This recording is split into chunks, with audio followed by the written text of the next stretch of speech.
John Gregory, the head coach of the Saskatchewan Roughriders, and he likes what he sees early on. The opening kickoff of the opening game was taken back for a touchdown by Albert Brown. But then disaster. Quarterback Kent Austin lost with a shoulder injury. With Austin on the sidelines, the pressure is on Rick Warman. But Warman, Gregory, and the Roughriders struggled, losing 6 of their first 7. On August 22nd, after 4 years in Regina, John Gregory is fired as head coach of the Roughriders. For the next chapter, we change scenes to Hamilton, where Gregory takes over a frustrated Ticat team. A team still looking for its first win. A team desperately in need of leadership. In John Gregory's first game, quarterback Mike Kerrigan looks like a world beater. And John Gregory once again looks like a magician. This was a different Hamilton Tiger Cat team. They beat Toronto, and it was a cool start for Gregory in Hamilton. But since then, the Tiger has had little to roar about at Ivor Stadium. The Ticats are once again struggling. They've lost 4 in a row. For the players, the frustration is back. And for the fans, hope seems lost at times. So it has not been a storybook year for John Gregory. But remember, he's a winner, and the final chapter has not yet been written. You've read the book. Now see the movie on TSN.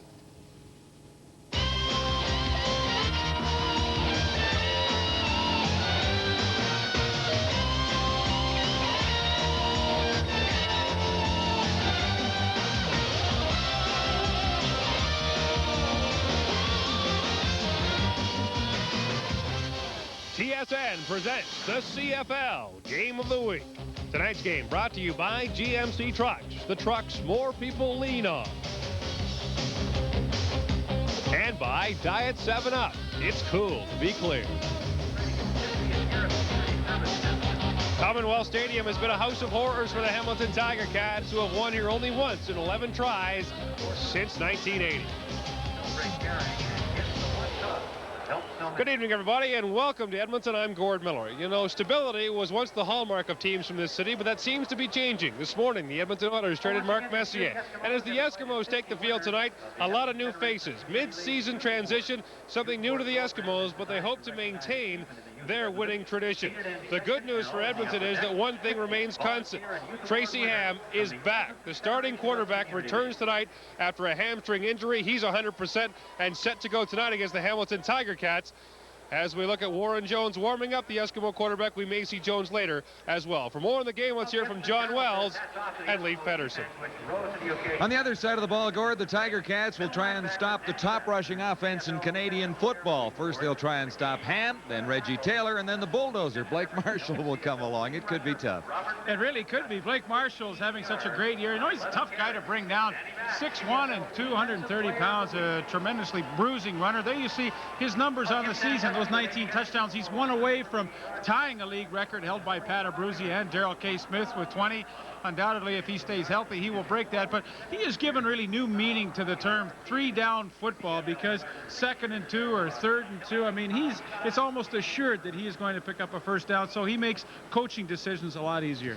The Tiger Cats have made some changes, and they have another change defensively, at least someone we haven't seen before. David Bailey gets a start, his 4th start of the season here tonight, and he's been a pretty good player for Hamilton. Yes, he has. He's played 4 games, has 4 sacks, and the Tiger Cats are really searching for some newcomers to come in and take charge on that defense. In fact, 6 out of 7 of that front 7 group are rookies tonight. David Bailey, one of the more notables, even though he has only played 4 games. But, you know, the Tiger Cats have only won 1 game, so what they're trying to do is put in some new people, and for head coach John Gregory, just see if some of these new guys can perform. John Gregory has the Tiger Cats improving. They'll need a lot of improvement against the Eskimos here tonight. Gord? David Bailey is in the matchup tonight, and he'll throw earth, wind, and fire at Randy Ambrosi, who should have his hands full. Coming up next, East meets West, Hamilton and Edmonton, coming up live.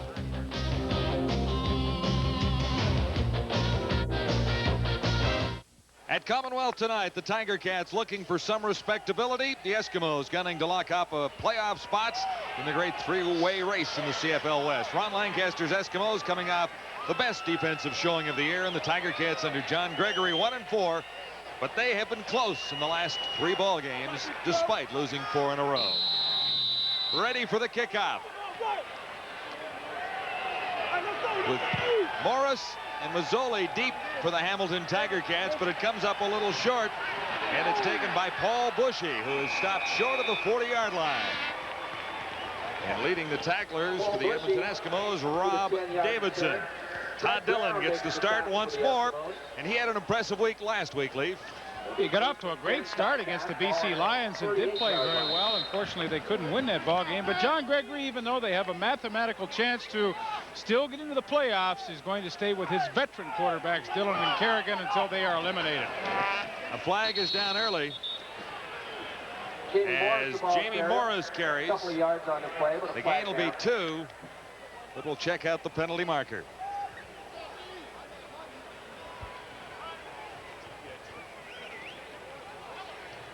Leg of procedure. Hamilton, number 23, decline. Second down.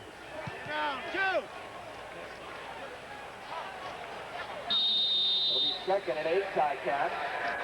Ball just outside their own 40-yard line. So the Tiger Cats face second down. After a 3-yard gain. Dillon with time. Finds Rocky DiPietro. He should have a first down. He was forced back at the 50-yard line after making the catch. Mark Mathis made the stop. Here's how the Tiger Cats shape up offensively. Dale Sanderson, Jason Riley, Darryl Harley, Miles Gurrell, and Dave Richards in the front 4.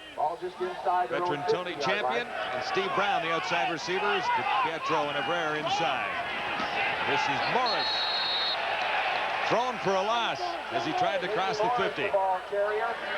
Dan Bass. Big week for Bass last week against the Blue Bombers. Well, Danny Bass is really having a great season at the linebacking spot. The Edmonton Eskimos have really changed their philosophy on defense. The 3 linemen up front really just kind of filled gaps, and then they rely on Danny Bass and Willie Pless to make all the tackles, and they've been doing just that. They give Morris a gain of 1. This is 2nd and 9 for Dillon now. Man open far side. That's Brown. Steve Brown. Stopped short of a first down. They connect for a 7-yard pickup. David Shelton making the tackle for the Eskimos. David Shelton restricts the first down. The gain is 7. It'll be 3rd and 1. Too early to gamble here. Well, I don't think so. I'm kind of surprised that John Gregory sent the punting team on 3rd, and it's a good one, but you're 1 and 12. I mean, there's no sense in holding back. This call kind of surprises me. Watch for maybe a fake punt then. Paul Osbaldiston back near his 45. Yeah, here's the fake punt. And they may come up short on this one. Gunning for the first down. Where do they spot the ball? Don McPherson, the 3rd-string quarterback. You know, the defense, they're no fools either. When they see the 3rd-string quarterback in there as one of the blocking backs, I think they might go, something is up here on 3rd and 1, and Edmonton was certainly prepared for that gamble, and I don't know, it looks as though they came up a little bit short. Tiger Cats are requesting a measure, but they have come up a little bit short. So the first turnover goes to Lancaster and the Eskimos. Don't you think you might just put your best players in and try and get it on the ground? But they choose the trickery route here. The direct snap to Don McPherson. He wants to throw it, obviously. No one was open. Edmonton completely prepared for that, and then he just can't outrun Eddie Thomas, and he hits him short. The Eskimos will take over on the first turnover. And Tracy Ham is back at the controls after 3 weeks away. 1st and 10 for the Eskimos, beginning at the Edmonton 50. Good fake by Ham. He has room to the near side, but looks to throw, and it's almost picked off. Intended for Craig Ellis. It was Terry Wright, number 7, covering.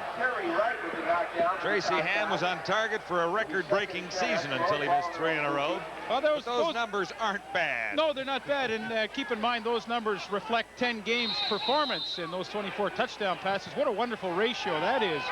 3 to 1 passes, touchdowns to interceptions. Very admirable. 2nd and 10 Eskimos from the 50. Ham on target, and that'll be an Eskimo first down. And Chris Armstrong, number 77.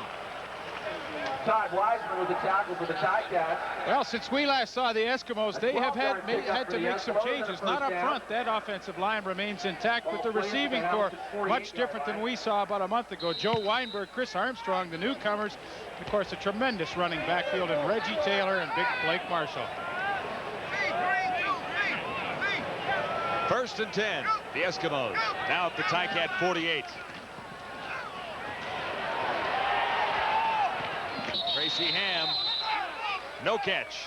Intended for Joe Weinberg. Ham to Joe Weinberg goes incomplete. Now talk about difference. Look at this Tiger Cat defense. Everybody up front new in the past 4 weeks. Who are these guys? Vernon Maxwell? Guys? Yeah, John Mott and Pete Giftopoulos. Well, he's been around since the beginning of the season, but Brian Hilk, he's getting a chance. Corus Irvin on the corners, played all 13 games, and Todd Wiseman, he's the leading tackler. Not a good sign for your defense when your middle safety leads in tackles. 2nd and 10 Eskimos. Ham unloads in a hurry. Craig Ellis, the intended receiver. And it'll be 3rd down Edmonton. Todd Wiseman covering the Ticats. Terry Wright with the hurry. It'll be 3rd and 10 Eskimos, ball in the 48. No score so far, 0-0. The Eskimos and the Tiger Cats, their 2nd meeting of the season. The Eskimos won 28-12. The first meeting.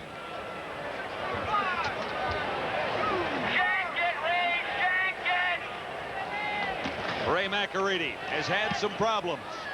Gets a good kick away this time. Mazzoli on the return. And he was tripped up near the 21. Tripped up by a fallen player. Pierre Vercheval makes the stop on Nick Mazzoli. Boy, he was awfully close to breaking this one. A couple of good moves initially to get through the first wave of tacklers, and then 54, Pierre Vercheval, the left guard. There it is, one swipe with the left arm, and he brings down Nick Mazzoli. Early in the opening quarter, John Gregory and the Hamilton Tiger Cats. 0-0 with Ron Lancaster and the Eskimos.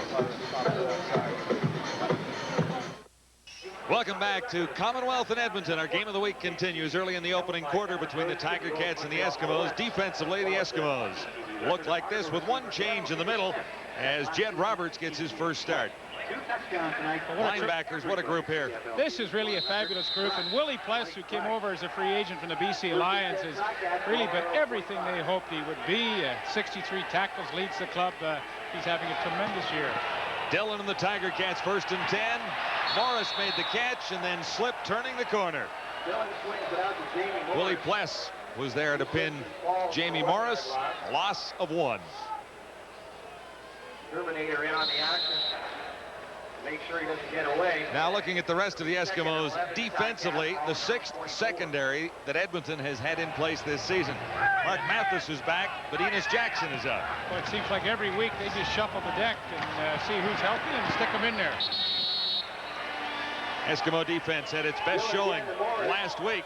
Morris found that out right there, and Pless was leading the Eskimo tacklers once more. Well, it seems like every game we do with the Edmonton Eskimos are involved. Willie Pless is in on so many plays, and he reads the play. Jamie Morris trying to sneak upfield out of the backfield. Willie Pless was right there, and the Ticats have to give the ball up once again. Paul Osbaldiston standing at his 15. Averaging 43.4 yards per punt. This is his first of the night. Waiting for it, Henry Williams.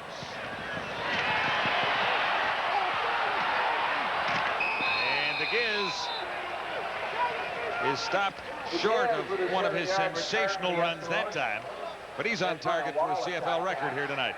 Yes, he is. He's only 51 yards away, and after that 10-yard return, he is now 41 yards away from tying the punt return record held by a former Edmonton Eskimo, Tony Hunter. But you can see the desire with the Gizmo to get that record tonight. He took a couple of real good shots on that 10-yard return. Eskimos are 1st and 10 at the Edmonton 47. 3 receivers to the near side.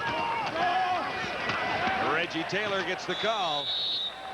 And Taylor crosses the 50. The 55. He's got a gain of 6. For about 6 yards on the play.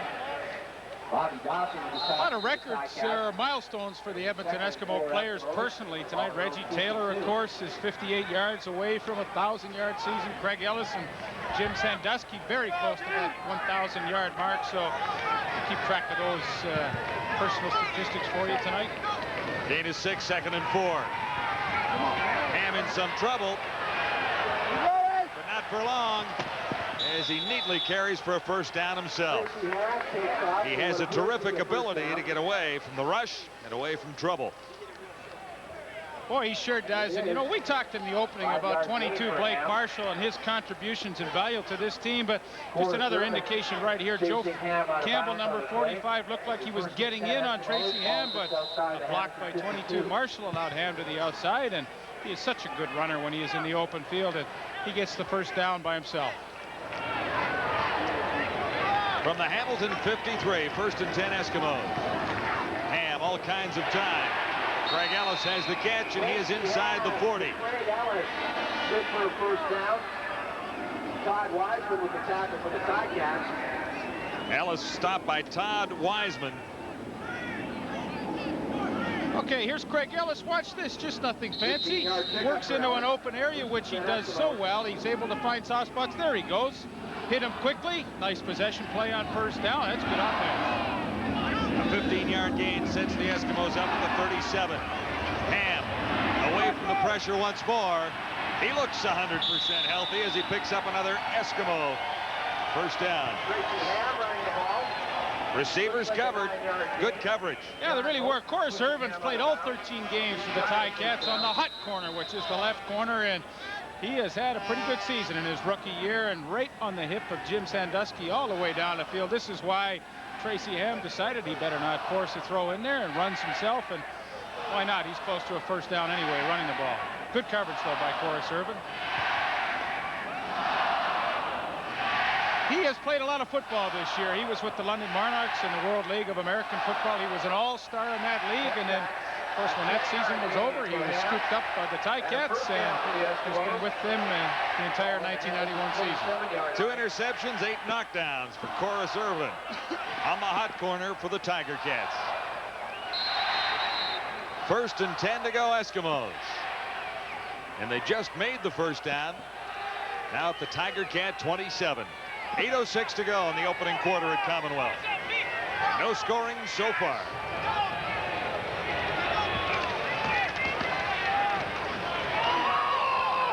Ham is picked up.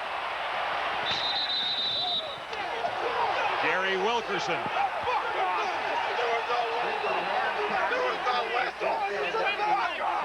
Wilkerson gets the interception, and the argument continues along the sidelines. One of the officials was knocked over. There's a penalty on the play. And penalty markers are everywhere. Well, I have a feeling Blake Marshall was involved, but tremendous coverage here. Gary Wilkerson breaks nicely on the football. Sandusky working to the out.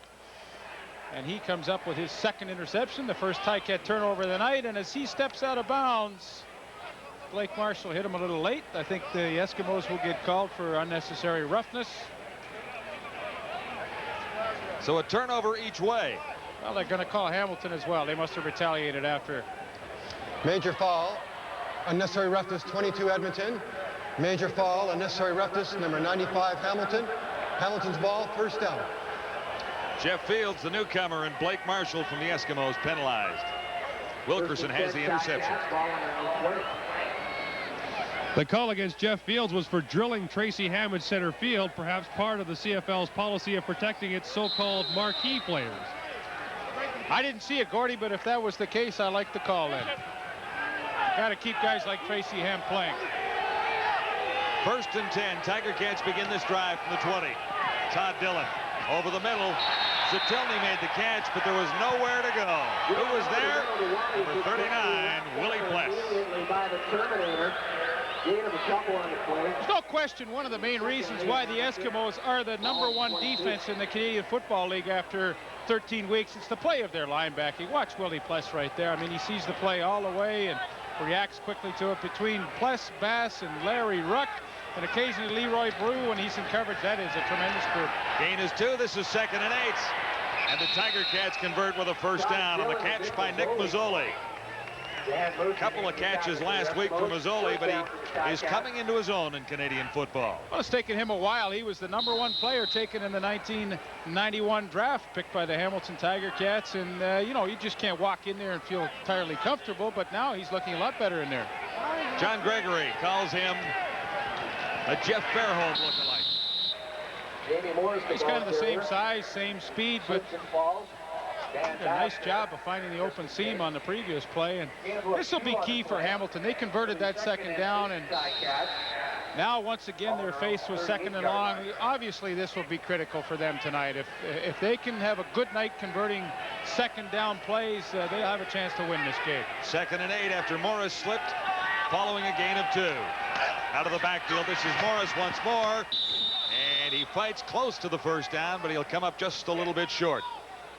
Well, once again, the speed of the Edmonton linebackers. Larry Ruck, number 47, was out there right away and all over Jamie Morris as he comes out of the backfield. You see to the right of your screen, there's Larry Ruck, and he will keep him about a good yard short of the first down. Hamilton will decide not to gamble here.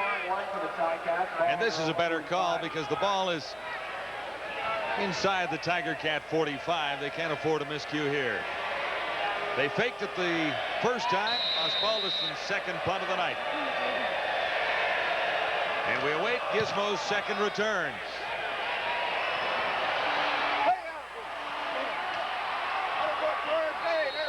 Again, good special teams coverage by the Tiger Cats.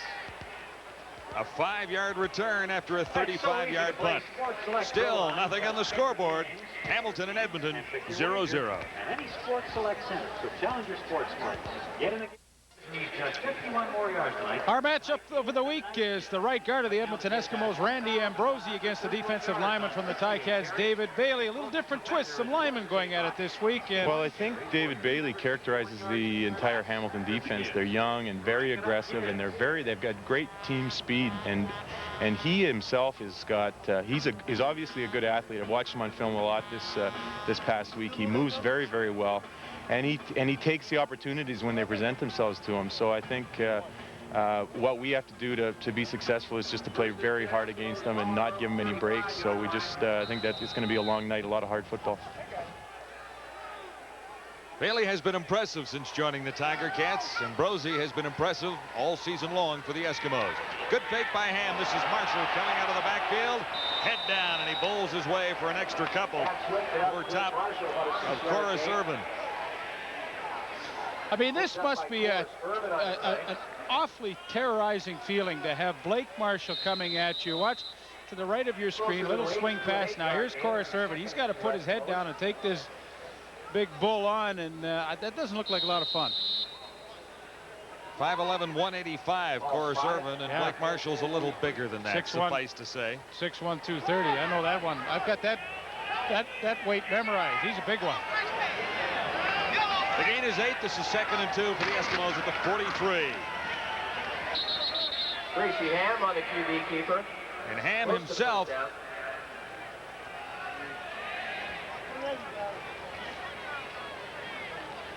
he needed 2.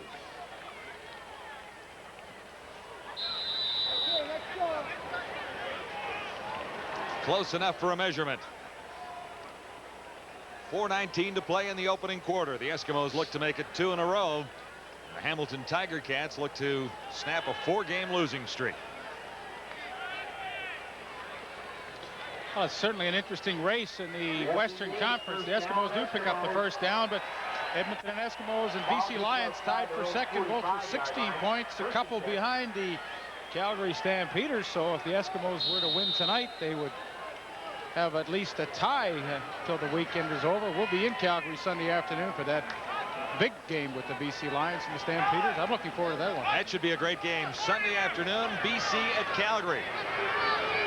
Right now, it's Hamilton and Edmonton. 1st and 10 Eskimos. Ham can't find an open receiver. Carrying himself, and his gain will be better than 5.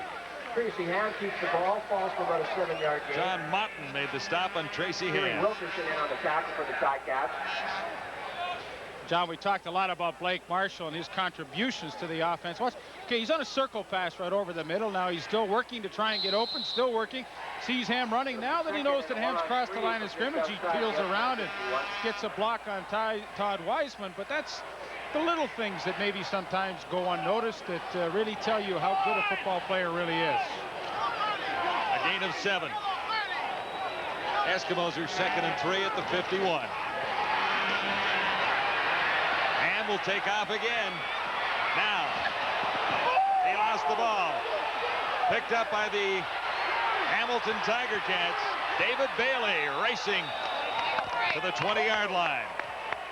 Gary Wilkerson with the hit on Ham.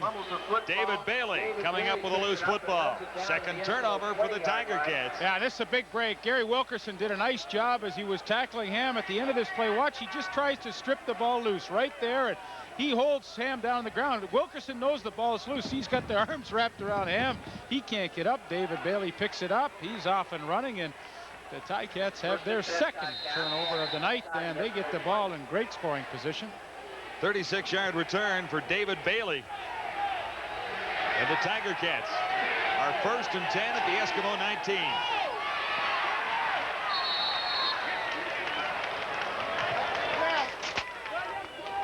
Mazzoli has his second catch. Todd Dillon to hit Mazzoli. Gain of about 4 yards on the play. It'll be 2nd and 6 after a gain of 4. Yeah, another 2nd and long situation. Ticats have been faced with that a lot here in the first quarter. It becomes tough when you need that long yardage on 2nd down against the #1 defense in the league. Mark Mathis made the tackle. And it'll be a Tiger Cat first down. Wally Zatilny, his first reception. And you know what? They're using Wally Zatilny at a slot back position, and I've been really advocating that all season long. I'm really glad to see John Gregory has decided to put him in there. He's got tremendous speed, and he can put a lot of pressure on a defense from that slot back spot. From the 8-yard line, 1st and goal to go. Dillon firing for the end zone, and no catch. Mazzoli.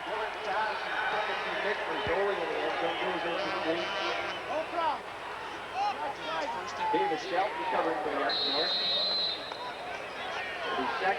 Todd Dillon not really noted as a scrambler, but as the pressure comes, he moves around pretty well back there, and he had Mazzoli open initially. Couldn't hang on to the football. Dillon's had a pretty good night. That's his first miss. He's been good on 8 of 9. This time he looks deeper in the end zone and overthrows the intended receiver, Wally Zatilny.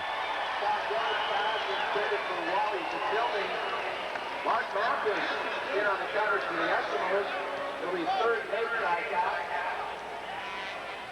So the Ticats, after the turnover, can't convert the touchdown. A little too far for Wally Zatilny in the end zone. Nick Mazzoli, boy, it looked like he was wide open on the outside. Watch as he comes to the middle.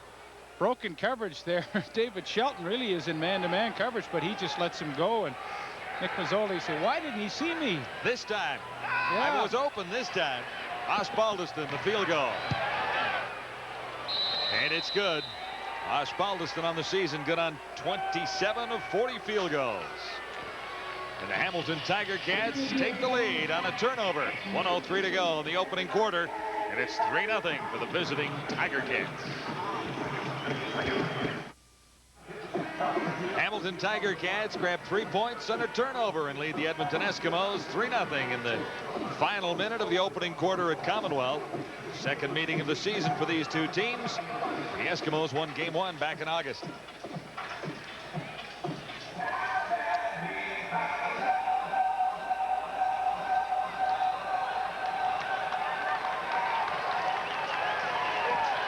We await the the Tiger Cat kickoff. Henry Williams is deep. Paul Osbaldiston is ready. Back at his 35.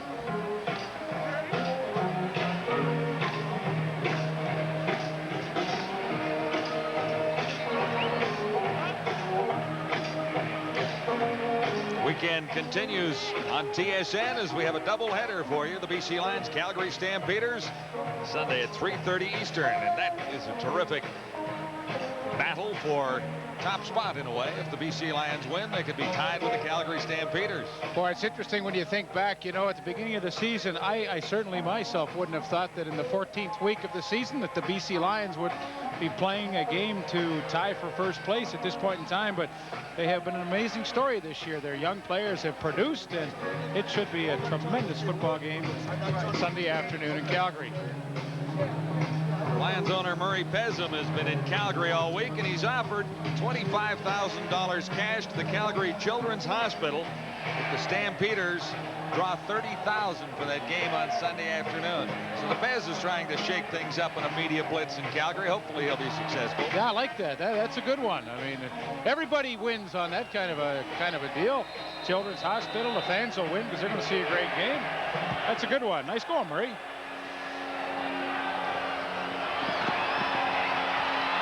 On the return for the Eskimos, Chris Armstrong, number 77. And it's a pretty good return. He's out across the 50. Chris Armstrong on the return for the Eskimos. 41 yards for Armstrong to set the Eskimos up in great field position A 37 at the Edmonton return for Armstrong 50. on that baby. Well, Chris Armstrong has been very patient waiting to get his opportunity to play with the Eskimos. Came to the team last August and has spent that entire time last year and this year on the practice roster. Now with the changes with David Williams gone and Marco Sincar on the practice roster, he's getting his chance to play and contribute on the special teams as well.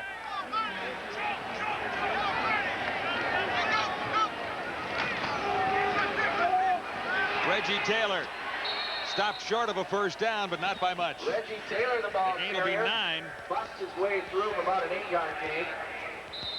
John Moten making the tackle. John Moten, for the number Ticats. 42, was there for the Tiger Cats. Coming into tonight's game, he was only 58 yards away from a 1,000-yard season. And, you know, we talk about 1,000-yard seasons for running backs. That truly is an accomplishment. I'm not so sure for a receiver if it is as much as an accomplishment as it used to be. They throw the ball so much now. Blake Marshall on second down, and I don't think he got the first down this time.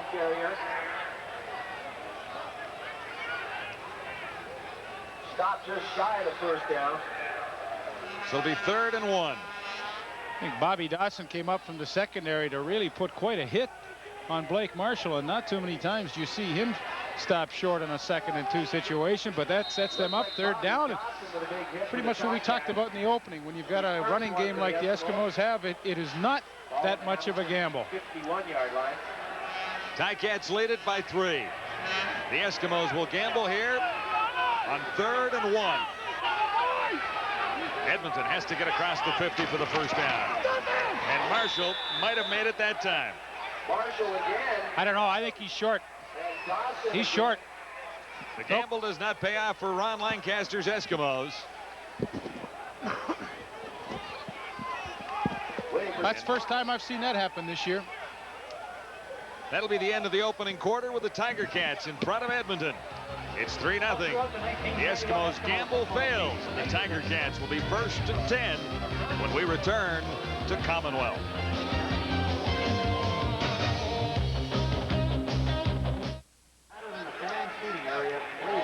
After the turnover, the second by the Eskimos. Rocky DiPietro on 1st and 10 takes the pass from Todd Dillon. 12-yard gain. The Tiger Cats are on the move.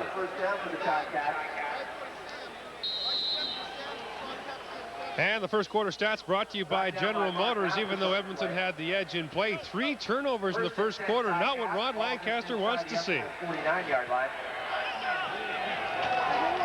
First down, Tiger Cats. Ken Abraire. Abraire looked like he might have been stopped in the backfield. Somehow he gained maybe a yard. Kenny Abraire's a pretty tough customer. You know, he played with the Ottawa Rough Riders last season, came over to Hamilton. Now he's 6'1", 205. He does like the rough going. You watch at the end of this one, instead of going out of bounds, he wants to stick his nose in there and get in some action. Got a pretty good hit. Pretty good block on Danny Bass.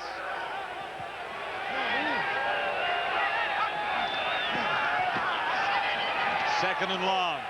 Dillon throwing on the run. Wide open. Mazzoli couldn't make the catch. Mathis was covering on Nick Mazzoli that time. And a big hit. Boy, he takes a tremendous hit after this one, but he should have caught this pass. Look at this. He's wide open. That's a perfect read by Todd Dillon. He finally feathers that ball in there. A catch that should have been made, and then a pretty big hit by Mark Mathis at the end of it.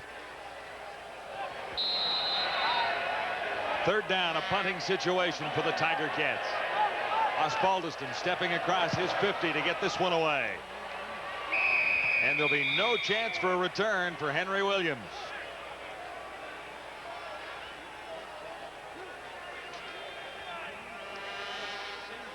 A 28-yard punt. But the Eskimos are deep in their own zone, facing John Gregory's Tiger Cats, and Gregory has the lead for now. Back at Commonwealth in Edmonton, where Gregory and the Tiger Cats lead on an Osbaldiston field goal. You know, John, our matchup tonight, Randy Ambrosie against David Bailey, and the head coach, John Gregory, he commented on that matchup. Well, I'm a real Randy Ambrosie fan. I've known him since he was in high school at Winnipeg.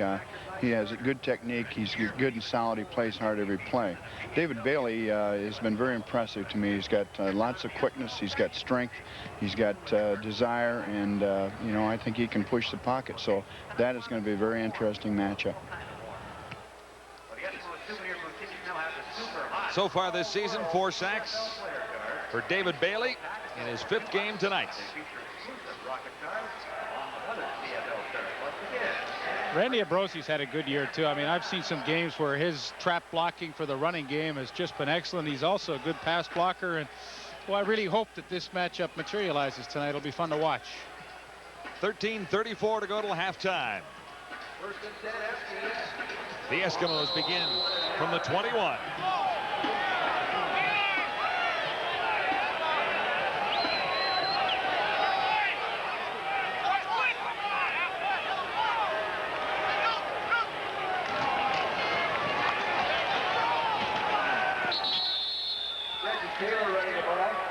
Taylor carries the gain, not substantial. Maybe 2. Wrapped up by the Tiger. Reggie Taylor averaging 7.1 yards per carry. 2nd and 9 after the ball on the 23. 2nd and long. The Eskimos need 8. Ham steps up and fires. He'll have the first down. Craig Ellis. Todd Wiseman, the safety, A 15-yard made the tackle on Ellis. His 2nd catch goes for 15. I like this style, too. Tracy Ham gone to the hurry-up right here to try and get some momentum for his offense, and, of course, not let the Ticats make any changes on defense. Ham can't find a receiver, and he's off himself, sliding for a 9-yard gain, or close to it. Tracy Ham, the ball carrier. Gain of about 9 yards on the play. Boy, he's Brian help there. Make sure he didn't go anywhere. Edmonton offensive line doing a good job so far on the Hamilton Ticat front 4. Pierre Vercheval on David Bailey right here, and Bailey does not get close on his pass rush, but you know, although the Eskimos have given up 40 quarterback sacks, and that ranks them 7th, I still think they do a pretty good job pass blocking. They have to do it so many times, and that offensive lineman in the CFL is not an easy position to play. Blake Marshall on 2nd and 1. He has that. And he's to the 50. Blake Marshall. 3-yard gain for Blake Marshall. Nice tackle. And David Bailey was in on that tackle. Eskies will scrimmage 1st and 10 from their own 50. Plus David Bailey, he goes a long way to make this tackle in short yardage. Blake Dermott, the tackle, gets a good block, but he slides off, spins to the outside, and after a couple of other Ticats missed, David Bailey was able to make the play. That's pretty good speed by a big man at 6'4", 265. Eskimos have a pretty good drive going. It began at the 21. Markers are down as Ham completes for Sandusky. He lost the ball, and the Tiger Cats have another turnover going against the Eskimos. Picked up by Bobby Dawson. And the penalty is likely against Edmonton. Holding, Edmonton number 50, declined. Absolutely. First down, Hamilton. So the holding penalty to Blake Dermott. They will wave it off as Bobby Dawson gets that fumble recovery. And I think as we take another look at this one, you'll see Jim Sandusky makes a wonderful move on the hook pattern to catch the football. And then as he tries to take it upfield, he is going to attempt to lateral it. He then thinks twice about it, and at that point the ball was knocked loose. 4th turnover so far in the first half against the Eskimos. That sets the Tiger Cats up at the Eskimo 47, but Dillon is down and forced back to the 55. So it'll be 2nd and long for the Tiger Cats. Rob Davidson. For the Eskimos.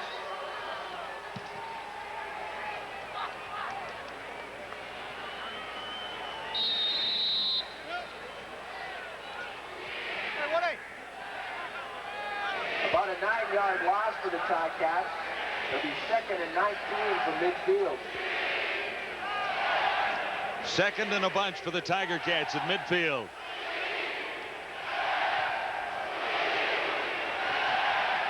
Dillon onto the coverage. And the Ticats get back to the original line of scrimmage as Champion makes the catch.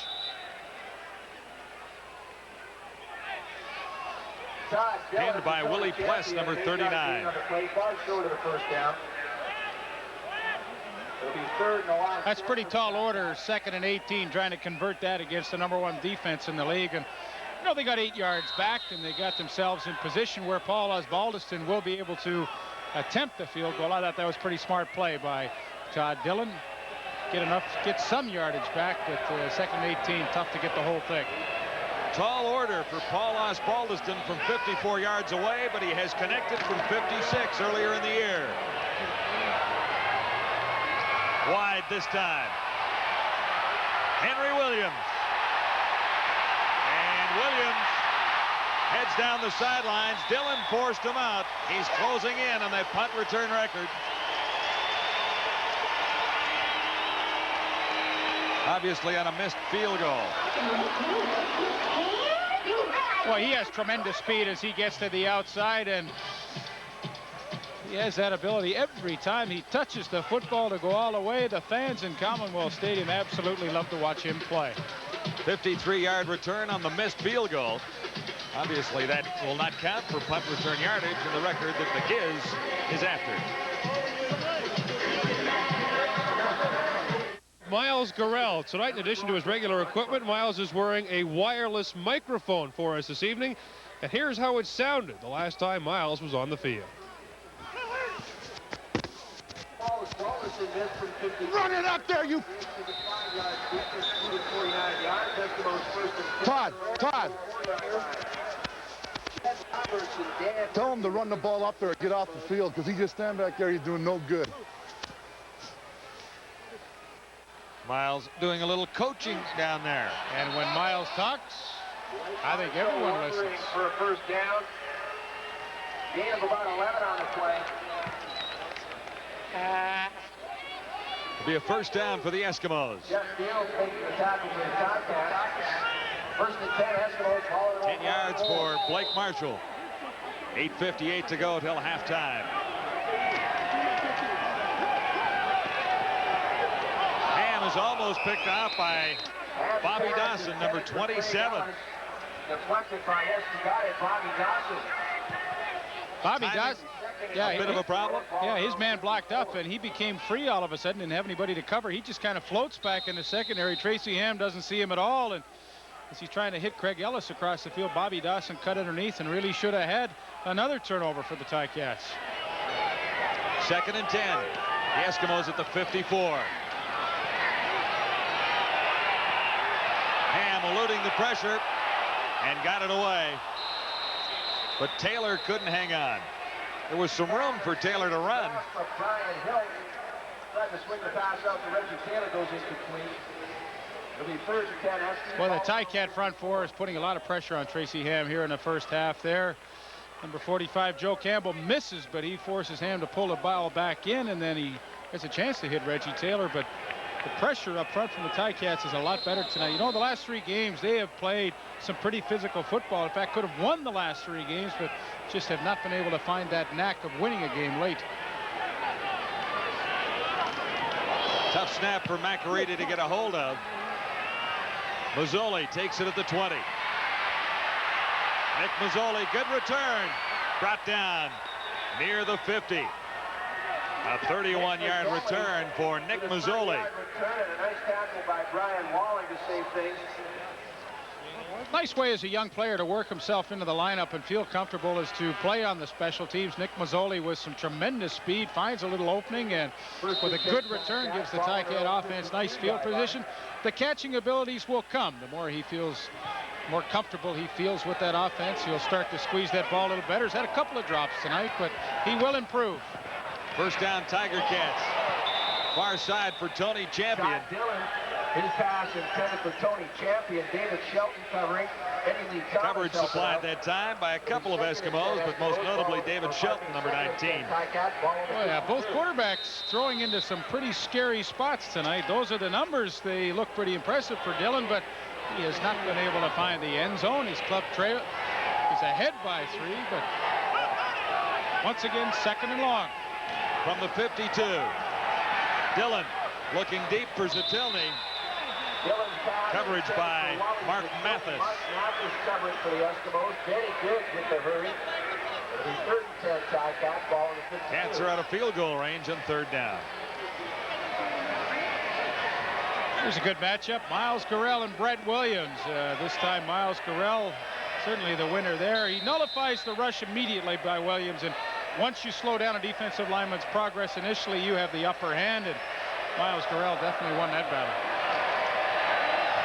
Osbaldiston with whatever breeze there is. Henry Williams. And it's tough running for Williams on punt returns tonight against the Hamilton Tiger Cats. 11 yards. Horace Irvin and Paul Bushy on the tackle for Hamilton.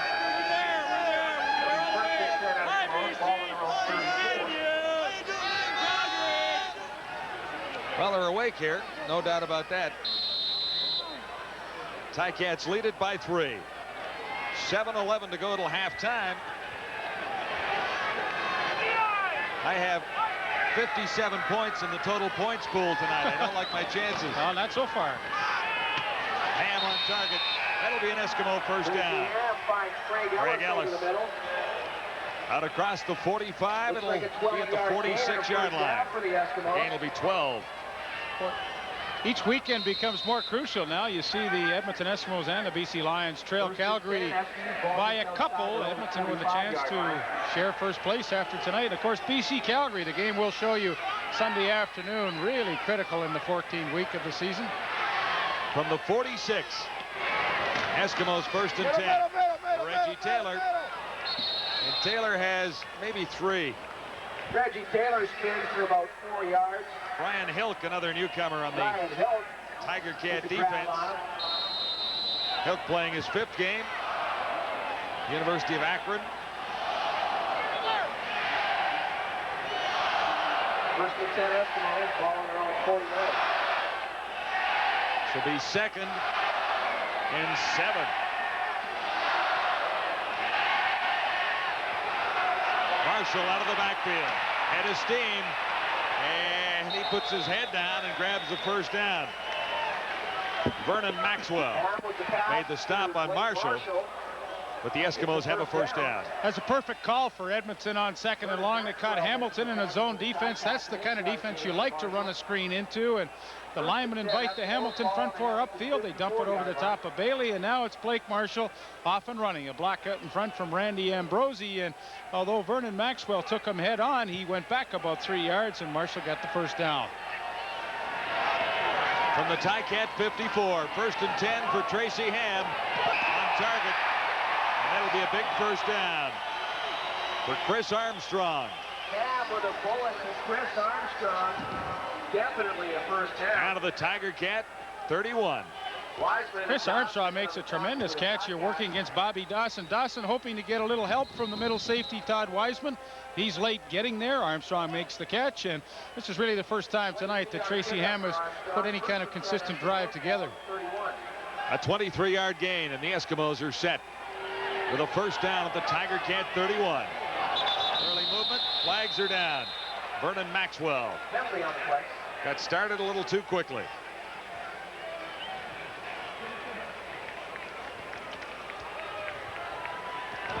Legal procedure, Edmonton number 8, still first down.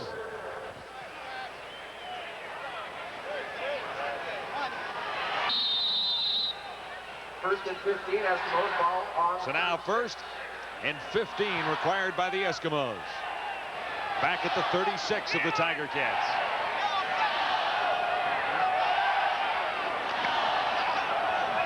Good fake by Ham, and then he swings it to Marshall. He is unbelievable when he gets up ahead of steam.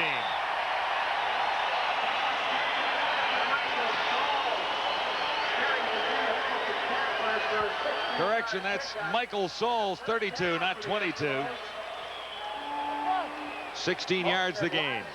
That's a good call. 1st and 15. They get Hamilton dropping back once again, and a little swing out to Michael Souls. Good block by number 57, Randy Ambrosi. And Tracy Ham's made some good calls on long yardage situations. The screen and then the swing screen again. Pressure on Ham, throwing on the run. The catch is made by Chris Armstrong. Another Eskimo first down. Boy, it's hard to believe that he has spent the entire season on the practice roster before getting a chance to play. He has looked brilliant here in the first half, made a great catch a few plays ago, and now sees his quarterback in trouble, works back towards Tracy Ham with Bobby Dawson all over him, still comes up with the catch, and it's big plays like that, of course, to keep the drives going, and this is the best one that Edmonton has had tonight. Setting up 1st and goal for the Eskimos from the 7.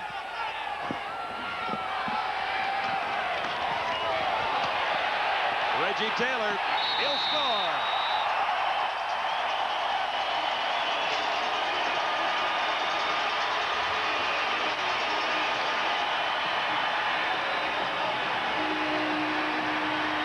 Seven-yard touchdown for Reggie Taylor, and the Eskimos are in the lead. Well, it seems fitting that they should score their first touchdown of the night on the ground because it's been their running game that has been so consistent this year. Good block, lead block, Pierre Vercheval, number 54 right there on.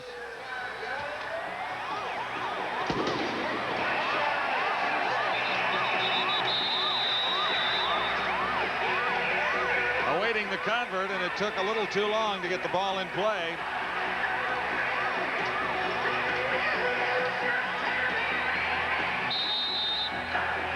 Now they're ready. Jordan Gartner holding. And Dean Dorsey.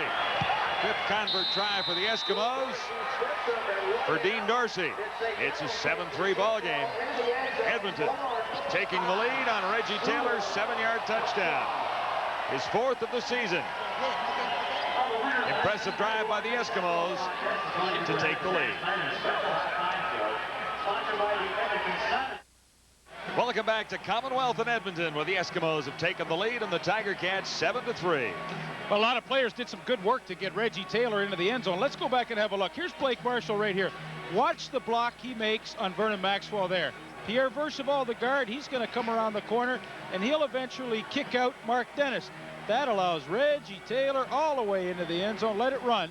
But you're only as good as the horses up front, and the blocking was superb here. There's the block by Vercheval. The cut back into the end zone. Reggie Taylor with the touchdown. Nice blocking.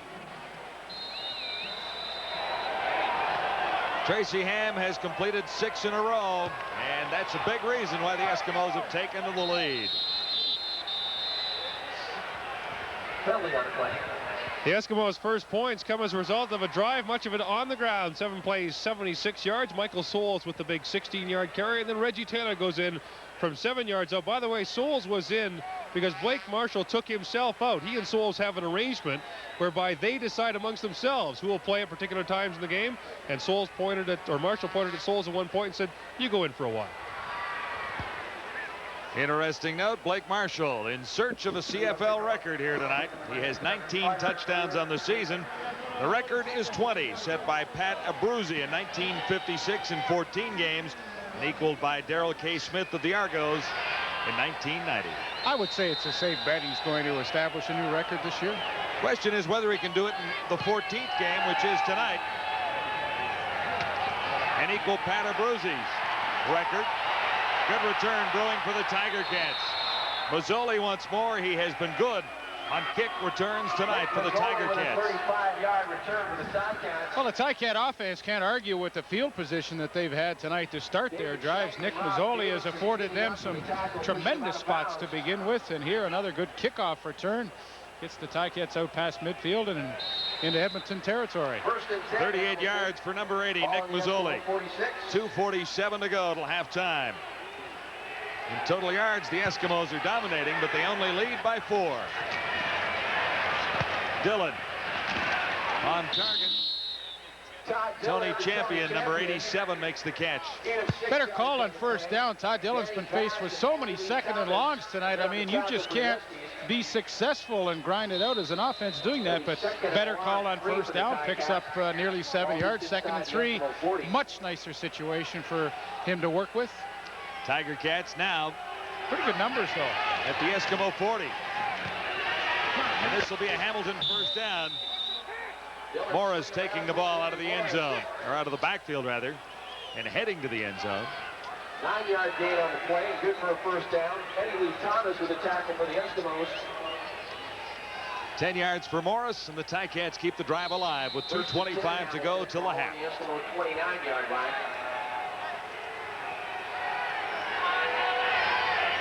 First and 10, Hamilton. The Eskimo 29. There are flags everywhere as Morris slips, turning the corner. I think the Eskimos will be offside. Morris lost a yard.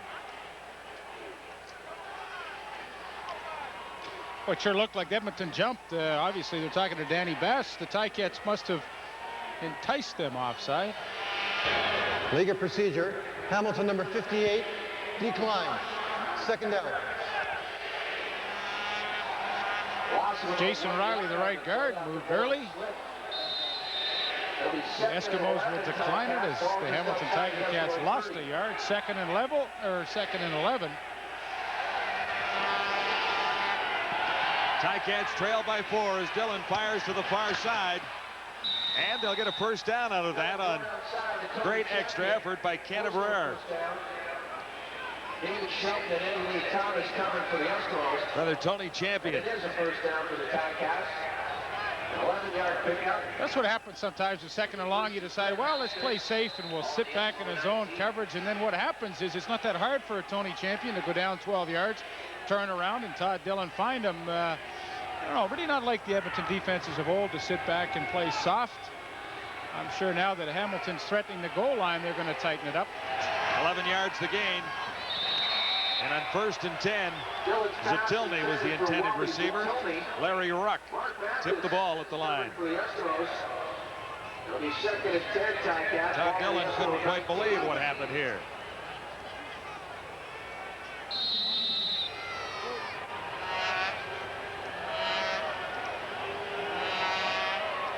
So why did Larry have to go and stick his hand in there? 2nd and 10 from the Eskimo 19. Dillon throws under pressure. He had to get it away in a hurry. Dillon's pass again intended for Wally Zatilny. Zatilny looked to be the closest Tiger Cat to the football. One of the problems for Wally Zatilny is the fact that he has never really played the slot back spot. He's used to being a wide receiver, and he looks a little tentative in there. Todd Dillon had to let the ball go. The pressure was coming, but Wally Zatilny really wasn't running full speed in the slot. Dillon overthrew him, but well, I think in time, Zatilny has a chance to be a good slot back, but it looks as though he's going to need some time to really find his way in there. Should have run a little harder on that one. Osbaldiston missed from 54 earlier, but he has this one no problem at all. The Tiger Cats, a 26-yard field goal by Paul Osbaldiston, closed within a point of the Eskimos. 1:26 to go till halftime.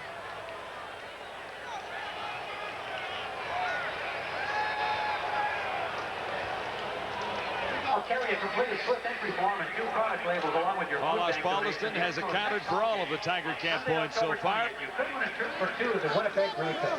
Full contest details. Does not look like a 1-12 team tonight. I think John Gregory certainly brought some stability into the organization since he took over from David Beckman. But defensively, they look a lot more aggressive, not making any mistakes. Eskimo general manager Hugh Campbell had some interesting thoughts before the game when he was talking to John Gregory and saying, saw you last week, your team looks pretty good. Looked a little more like the Saskatchewan Roughriders than the Hamilton Tiger Cats, coach. Well, they're trying to get the ball to the inside receivers, and of course that is a definite trait of the Saskatchewan Roughriders with Fairholm and Elgard. John Gregory has brought some new enthusiasm to the club, some stability. And they have played much better, the Tiger Cats, since the change. Good return going for Armstrong. He's out to the 39. Chris Armstrong Pretty free running. Chris return. Armstrong, a 24-yard return. And Murphy with the tackle. After the kickoff. 1:21 to go till halftime. Check that. John Zidell, the tackle for the Ticats. Lots of time, 1:21 for Tracy Ham, starting at his own 39-yard line. Last time they had the ball, wonderful drive downfield for the Reggie Taylor touchdown. Ham 11 of 17, 136 yards so far. First down, and Ham tries to escape. Come on, Bird, run! Not much running room to the far side for Tracy Ham as the Tiger Cats. John Moten ran him out. The ball carrier, gain of about 2 yards on the play. John Moten chasing Blake Marshall has allowed us to listen in during his record touchdown pursuit tonight. We've got a wireless mic on Blake, and we'll take you back a couple of plays and listen in.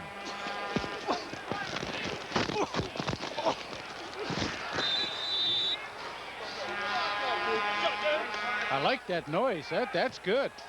I wonder how the mic is. Boy, that's the way it sounds down there. It's pretty violent. It is 2nd and 8. Ham over the middle, the sliding Craig Ellis cannot make the catch. John Moten covering for the Ticats. It'll be 3rd and 8 from the 41. So McAready comes on.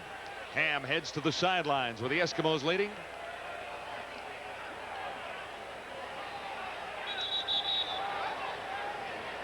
(7-6) Edmonton, 1:06 till halftime.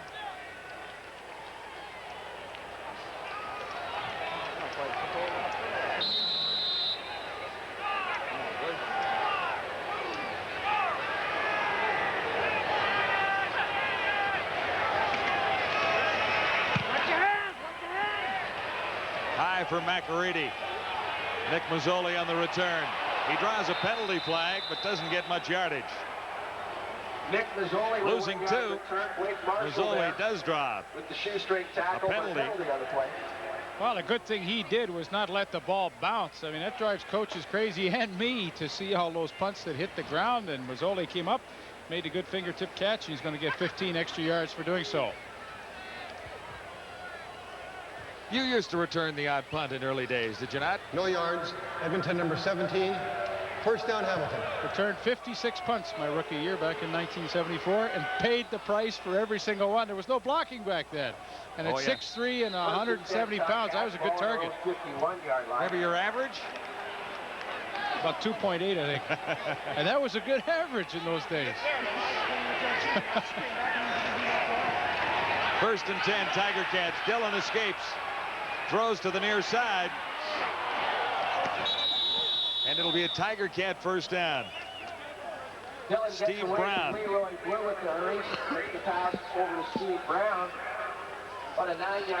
Hang on, it'll be a yard short. Well, Hamilton's in a situation here with 47 seconds left. Forget about the yard. They can get that on 3rd down. Try and get it downfield. 2nd and 1 with 41 seconds to go. And Brown makes his 2nd straight catch. He'll set the Tiger Cats up in field goal range, if nothing else. Todd Dillon did a nice job to roll out of the pocket, avoid the pressure, and then with perfect sight lines downfield, pick out a receiver. Steve Brown, the newcomer, 2 straight catches for him. 1st and 10 with time running out in the first half. As champion makes another catch. He's inside the 30 to the 29. Well, it's a good-looking drive the Hamilton Tiger Cats have put together, and it all started with the smart play by Nick Mazzoli to get that no-yards penalty. 2nd and 2. Canavere. 26 seconds till the half. And the Tiger Cats drive continues on a Brer's catch.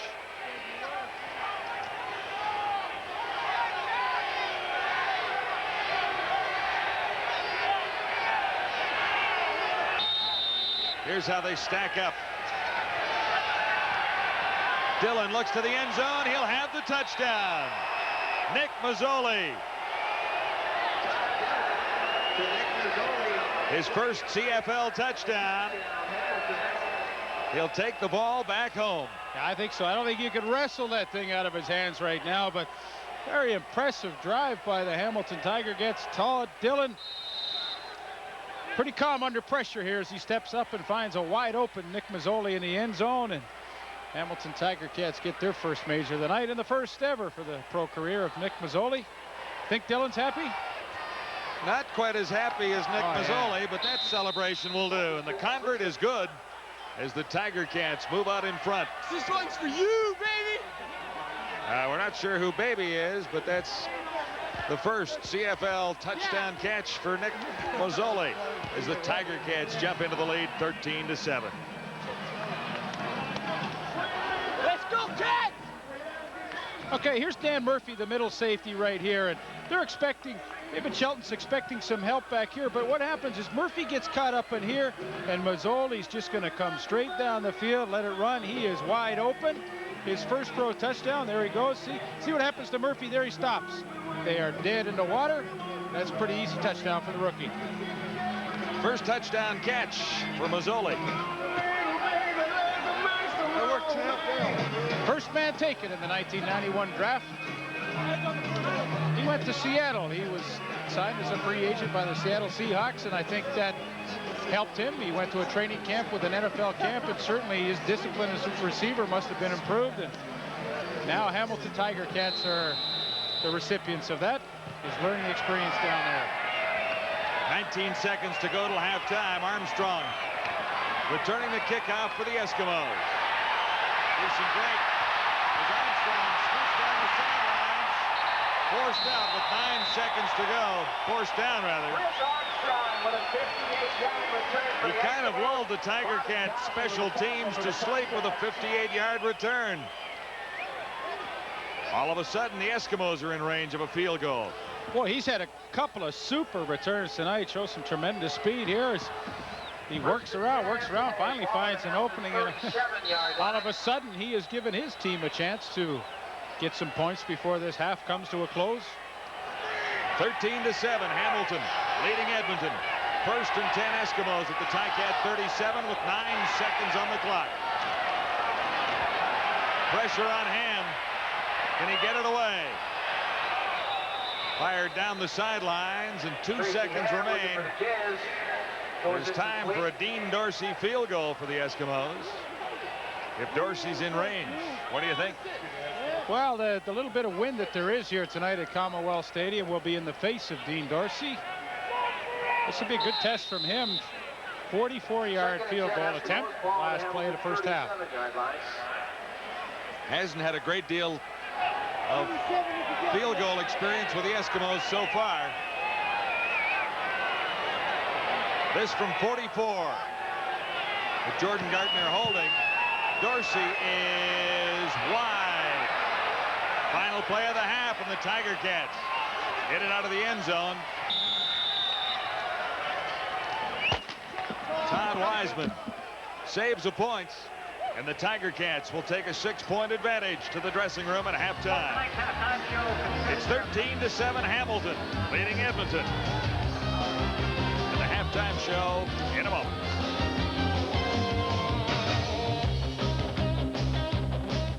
Surprising the Edmonton Eskimos, leading 13-7 after 30 minutes, although some of the fans at Commonwealth Stadium are still enjoying the football game. One of the key meetings in the CFL this season took place this week in Calgary. There were no football teams involved, only executives. And they had some major problems to figure out. That's This Week Between the Lines.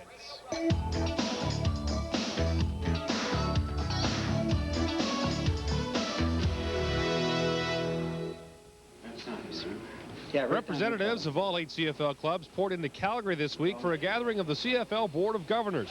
The agenda was highlighted by 3 pressing issues. Most important, the state of the ownerless Ottawa Rough Riders. The league has been operating the team at a loss for most of the season. So the question was, how long would the Governors continue doing so? And to get to the end first, the board agreed that to make it known that the Ottawa team will finish the season. We're quite hopeful that we will be able to find a buyer sometime very shortly, and I think the good news is that the team will finish the season. That was the commitment that we needed to hear today, that the Board of Governors, no matter what happens in the short term, are willing to support this team until the end of the 1991 football season, and that's great news for us. The second major issue tackled was expansion to the United States. The Board of Governors, led by pro-expansion owners like BC's Murray Pezim, gave the go-ahead to the CFL's expansion committee to begin negotiations with groups interested in bringing a CFL team to the United States, specifically Portland, Oregon. We have people in place right now. We have people in place. It was, you know, the task of the expansion committee to find these people. We did that. And then we came to the board and said, now what do we do? Do we continue with the, there are serious people out there, there are serious offers out there. What do we do now? We're not going to try to jam CFL football down Portland's throat or any other cities. John is responding to people who are genuinely interested in having the opportunity to participate. They want the CFL. We're not waving flags. We're not saying this is better than this or that. They're buying our game. They want our game. And that's it. The final issue dealt with the sale of the Calgary Stampeders to local businessman Larry Rickman. As expected, the Governors overwhelmingly approved the deal. This is a big step. The CFL has some pretty stringent rules in terms of the financial plans and the marketing plans, and I'm very, very pleased that they approved me as the new holder of the franchise. I'm tickled pink with Larry. He's young, he's bright, he's aggressive, kind of guy I like to see on the Calgary team. He's not going to like me on Sunday because we're going to kick the heck out of him.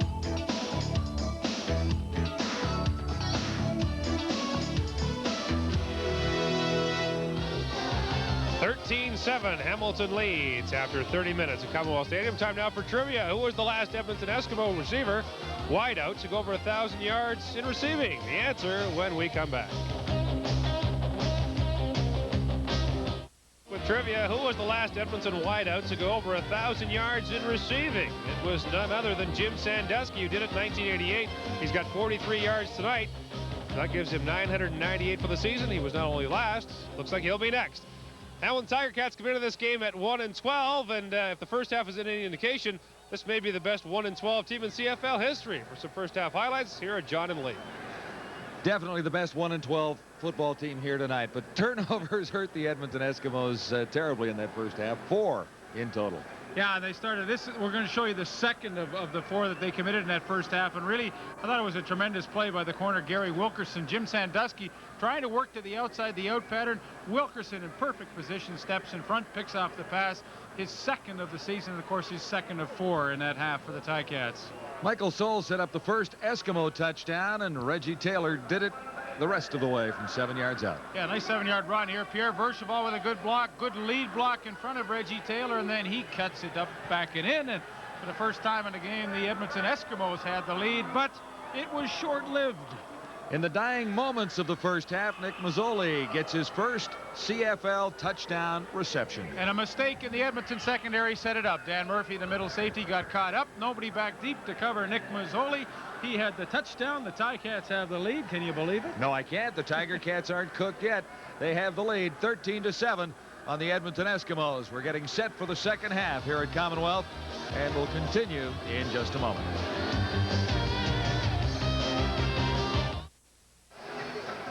Back at Commonwealth Stadium, Hamilton opened the scoring with the only points of the first quarter. Paul Osbaldison's 15-yard field goal made it 3-0. In the second quarter, Reggie Taylor's 7-yard run gave Edmonton the lead 7-3.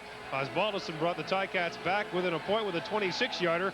And then the Ticats regained the lead when Todd Dillon hooked up with Nick Mazzoli, who caught his first CFL touchdown pass, 20 yards. And that brings us to where we are now. Hamilton leading 13-7 after 30 minutes. All right, Gord, the Tiger Cats definitely an improved football team since we've seen them. Well, you know, the thing I like is they're just not making any mistakes out there and forcing Edmonton to really work for anything that they get. Short kickoff, and it's grabbed by Michael Souls. Michael Souls falling on the football at the Eskimo 35. No return. First half statistics are brought to you by General Motors. Edmonton with more net yards, but once again, the number we've been mentioning all evening long that stands out, 4 turnovers by the Eskimos, and those thus far have been the difference. The Eskimos are 1st and 10 at the 35.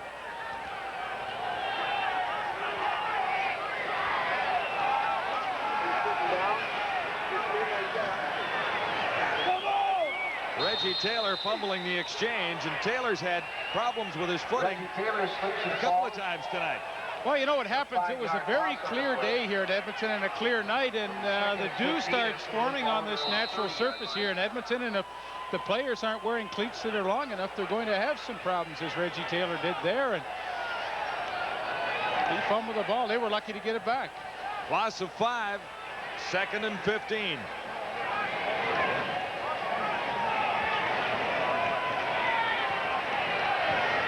With all kinds of time, looking long for Sandusky. It's picked up by Corus Urban, and he's dragged down at the 40. The 5th turnover given up by the Eskimos. Ham suggesting there was a little too much pressure on him, but no penalty markers down. What a super interception by Corus Urban. Earlier in the game, you know, we showed you perfect coverage by Urban. Same thing again, right on the hip of Sandusky at the last second. He comes in front, makes the interception, and with a Ticat defense, this looks like a different group here. They have played flawlessly tonight. They have their 5th turnover, and oh boy, full value for their 13-7 lead. Todd Dillon with a first down for the Tiger Cats from the 40, far side. And he'll have a first down. The catch made by Steve Brown. Connecting with Steve Brown on the outsider. Gain of just a little over 10 yards on the play. It'll be first down for the That's what Tracy was arguing about, suggesting that he was hit after he delivered the football. Well, there was no call. It becomes a fine line, too, with the interception. Whether they're blocking for the return, I don't know. 11-yard gain, and here's Morris, who's out to the 55. Dillon swings it out to Jaden Morris. About a 5-yard pickup on the play. That's a tough play to run against the Edmonton defense with their linebacking crew being so active. Willie Pless and Danny Bass were there immediately. Nevertheless, Jamie Morris did pick up 5 yards. There's Corus Urban with the interception. Just inside midfield. He's had a great night on Sandusky. 2nd and 5, right at midfield. Dillon trying to get away from the pressure. He can't. Dragged down by Willie Pless. With the sack for the Eskimos. Loss of 6 on the play. The Terminator with his second sack of the night. Danny Bass talked to me before the game about the change in philosophy here defensively at Edmonton, and the fact is that the 3 rush linemen really just try and tie up the offensive line and then allow the linebackers like Willie Pless and Danny Bass and Larry Ruck to come in and get all the sacks, and they have a lot more sacks from that linebacking core this year as a result.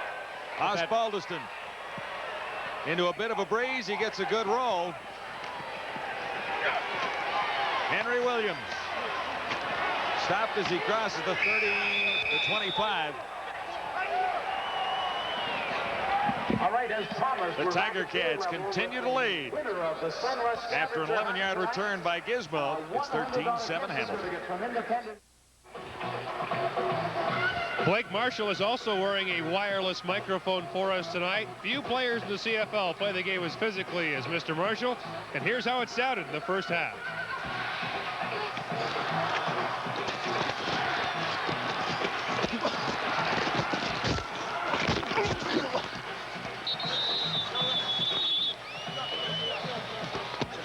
Intense hitting down there. We've got more wireless mics on the field tonight than CSIS has, I think.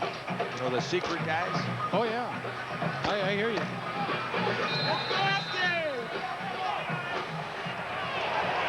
Eskimos are 1st and 10, beginning at the 29.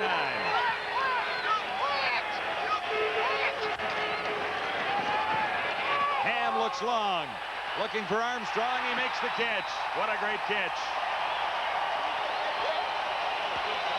Chris Armstrong, number 77, in his 4th game as an Eskimo, has 41 yards and a big play for Edmonton. What a tremendous catch by Chris Armstrong. I mean, it makes you think, why was this guy not playing earlier in the year? He has made some spectacular catches for the Eskimos tonight. As they trail 13-7, they need some big plays from their receivers, and he's been giving it to them. Eskimos all the way to the Tiger Cat 40 with a 1st down. Ham stands in and fires for Craig Ellis.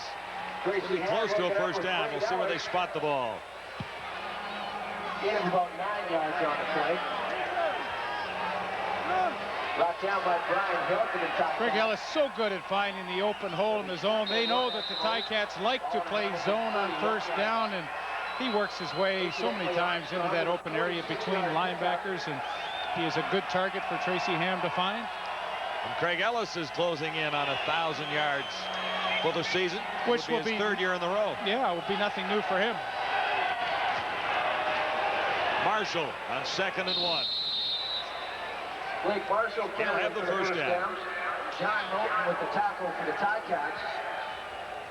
Well, Ron Lancaster isn't a fire and brimstone guy when it comes to the locker room. At halftime, he told his team, you're making the Ticats look good. And every time you do that, you give them more confidence. You may find it very hard beating them in the 4th quarter if you continue doing it. Well, I mean, that's very true. The longer you let a struggling team stay close, I mean, the tougher they're going to get. And that's the case right now. The Eskimos are in a dogfight. 1st and 10 for Ham and the Eskimos at the 29. Here's another 1st down. Taylor makes the catch. He was out of bounds, though. Rolled out of bounds. There is no touchdown. Forced out at the 7. 22 yards. Reggie Taylor. Watch Reggie Taylor right here. He comes out of the backfield. Here's Mark Dennis, 49, the linebacker. That is a desirable matchup. Let it run. There's no way Mark Dennis can stay with Reggie Taylor right there. Ham sees it, reads it, and hits him, and they have 1st and goal from the 6-yard line. That's a good read by Tracy Ham.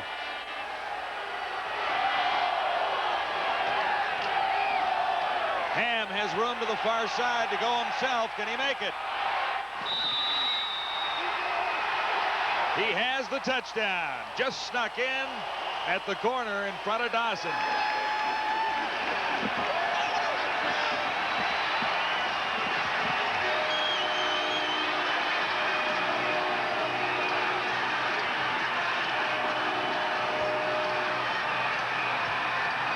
It's the 3rd rushing touchdown of the season for Tracy Ham, and he just makes it. Well, it was a wonderful fake initially to Reggie Taylor that really froze the linebackers and allowed Ham to get to the outside.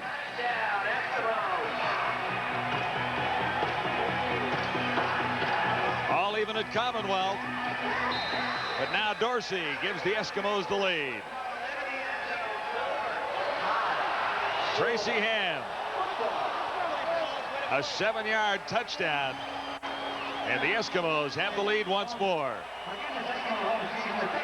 The fake, and Ham is on the run. It's 14-13 at Commonwealth. Okay, let's go back and look at Tracy Ham's touchdown. He's going to fake here to Reggie Taylor. And what that does is freeze Vernon Maxwell right here and allows Ham to get to the outside. Now, let it run. Once that play fake, there it is. Maxwell is frozen. Now Ham is off and running to the outside, and the Hamilton Ticat defense just cannot recover. But the play fake set it all up.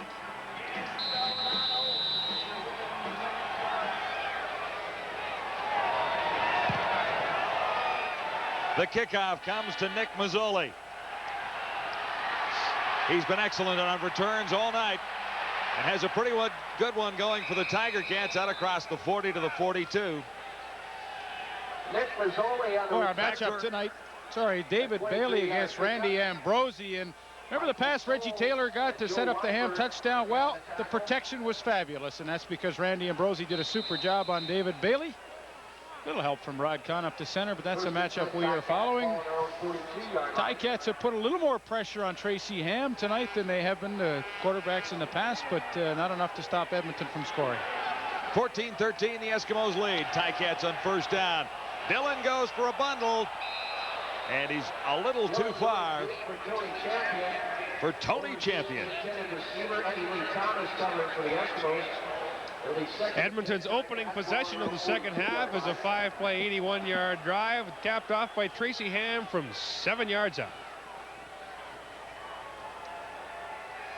Todd Dillon faces 2nd and 10. Do you agree with Ron Lancaster that the Eskimos were making the Tiger Cats look good in the first half? Well, I think the fumbles certainly helped Hamilton out. Yeah, no problem there. But I think Hamilton played an exceptional first half and is playing well here in the third quarter. Dillon long again, this time for Mazzoli. And Mazzoli draws a flag. Coverage by David Sheldon. Good call. I'm not so sure that Mazzoli would have made the catch, though. Boy, it was going to be close, and David Shelton right at the end. You'll see this. There's no question about that. He jumps on the back of Nick Mazzoli. He will get called for the interference. Yeah, I think you're right. I don't think he would have made the catch there.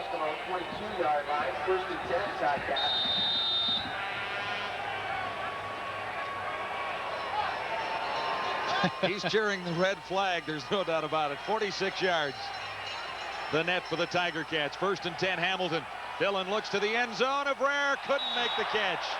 He turned the wrong way initially and couldn't get back in time.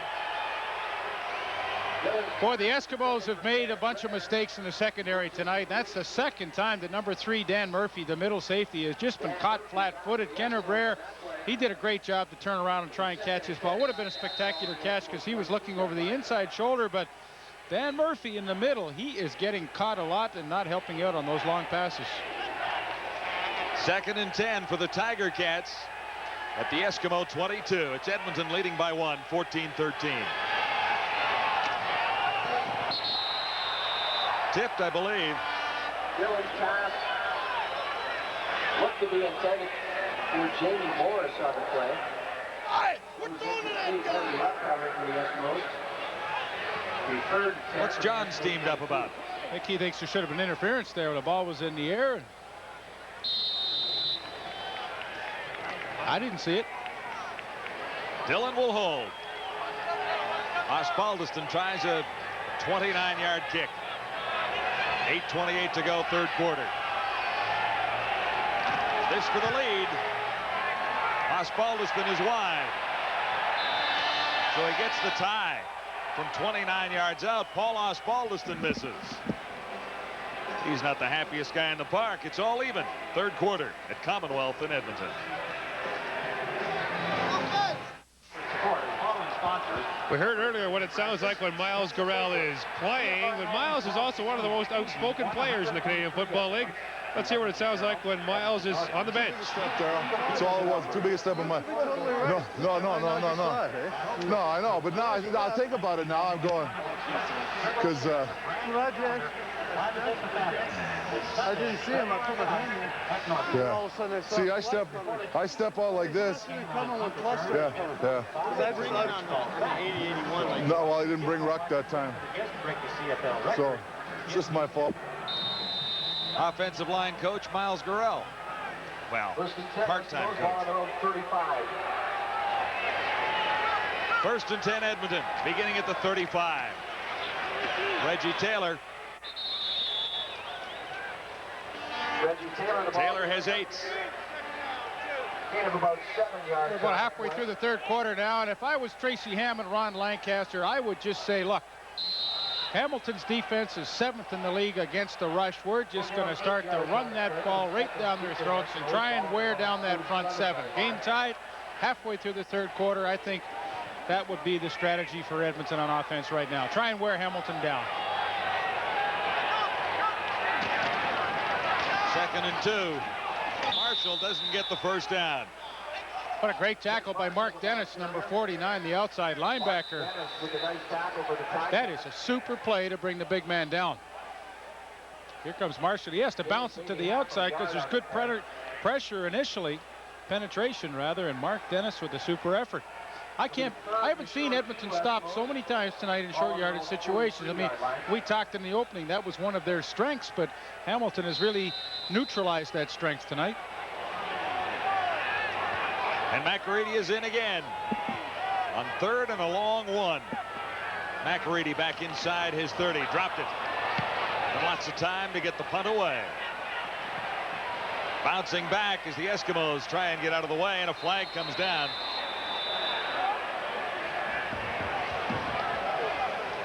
John Zidell falling on the football at the Hamilton coming up with the ball.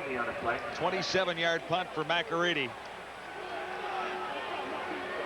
It was a pretty heads-up play by John Zidell, wasn't it, to trap the Edmonton Eskimos? You saw the punt bouncing back. No yards. Bounce back row. Edmonton, number 45, 5-yard penalty. First down, Hamilton. So it could have been worse for the Eskimos. But the Tiger Cats end up with decent field position right at the 45. First and 10, Ticats, ball on their own 45. Chrissy Ham has the lead in total yards, but he's thrown a couple of interceptions, and that has been part of the difference so far tonight. First and 10, Tiger Cats. Morris carries, and there's not much room for Morris. The gain is 2. The Terminator in the tackle for the Eskimos. Eskimo defense is a tough defense to run against because they do so much stunting up front with their 3-down linemen and 4 linebackers, and guys like Brett Williams are moving around all different positions, and they are very difficult to form blocking schemes against. 2nd and 8. Ticats and the Eskimos even at 14. Dillon looking for someone, but no one was home. Steve Brown was the closest Tiger Cat receiver. But now, the Tiger Cats will kick it away. It'll be 3rd and 7. Ticats finishing from the ball. Shooting the ball from their own 48. Tiger Cats have lost 4 in a row. The club record of 12 losses was set last season. They don't want to tie it here tonight. Osbaldiston. Pretty good kick into the breeze, and Henry Williams waits for it. He draws a penalty marker. Nowhere for Williams to go. Forced out by Rocky DiPietro. Again, loses 4 yards on that return. Pushed out of bounds by Rocky DiPietro of the Ticats. Penalties on the play. And number 28, Trent Brown, came in there. And we'll see what they call it. If it's contacting, that's 5. If it's roughing, it's 15 and a first down. This will be interesting here.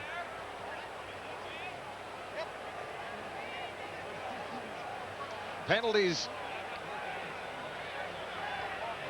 being determined by referee Ken Lazarick. 6:02 to go, 3rd quarter.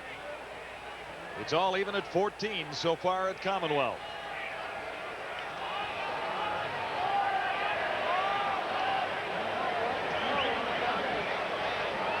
The Eskimos need 2 wins or 2 Saskatchewan losses to clinch a playoff spot.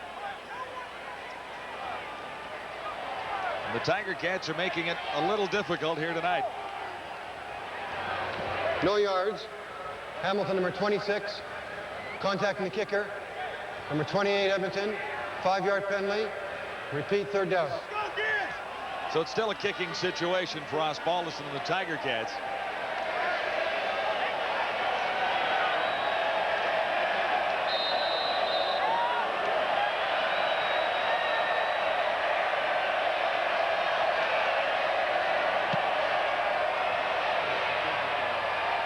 Henry Williams at the 22.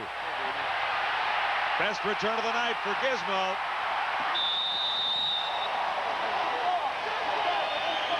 Rocky DiPietro led the Ticat tacklers. Well, with that return, the Gizmo is now at 1,194 yards returning punts this year. That is a new CFL record. Here it is, folks. Surpasses the old mark set by Tony Hunter, a former Edmonton Eskimo player. And I can't think of any other punt returner that's more deserving to hold the record than the Giz. He has electrified the fans throughout the league, and his teammates recognize that fact and congratulate him. Now the Eskimos are first down. Craig Ellis is close to another Edmonton first down. Over the middle to Craig Ellis. looks like about an 8-yard gain for the Eskimos. He will add to that total, I'm sure, before the season's over. But in the 14th week, he breaks the record. That's great. And he's going to keep the ball. Closer to 9, so it'll be second and 1 Eskimos. Ball on the Hamilton 53-yard line. Second down and less than a yard. It's all even in our game of the week, 14-14. Tiger Cats and the Eskimos in the third quarter at Commonwealth. Blake Marshall will have the Eskimo first down. No penalty markers anywhere. Blake Marshall rolling over for a first down. Another one for the family collection. I would think the family's going to take that one home and make sure that nobody else gets a hold of it.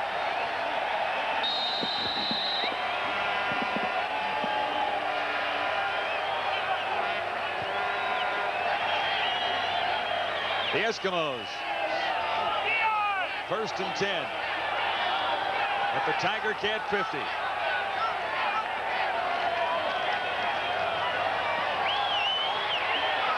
Ham throwing on the run. Armstrong makes the catch.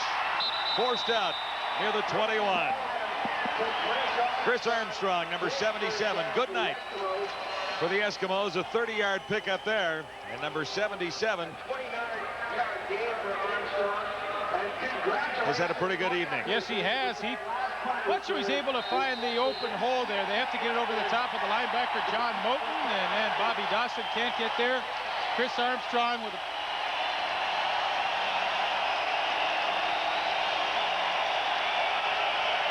Eskimos.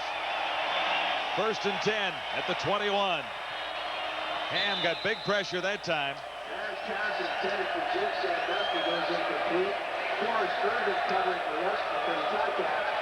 Joe Campbell all over Tracy Ham. Joe Campbell with the hurry for the Ticats. Ticats really haven't blitzed Ham much tonight, and they've relied on their front four for most of the pressure. That time they brought the blitz. Joe Campbell was able to get to Tracy Ham just as he threw the football. Second and 10. Eskimos at the Tiger Cat 21.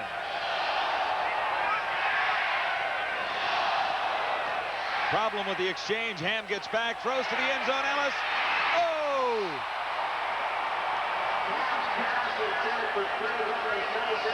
He could have had it. Craig Ellis was there behind the coverage. Well, that sure doesn't happen too often. Craig Ellis got in behind number 7 Terry Wright and was all alone and should have had it. Should have had it.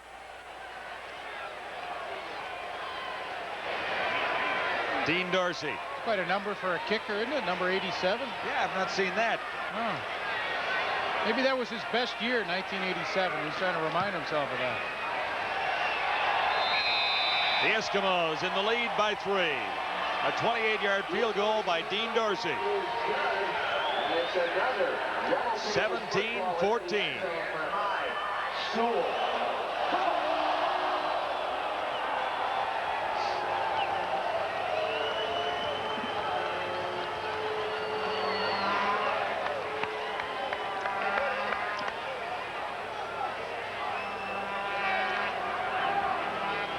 .308 to play in the third quarter. Well, we've got Blake Marshall wired with that microphone tonight. Let's go back and hear some of the crunching sounds that he would provide.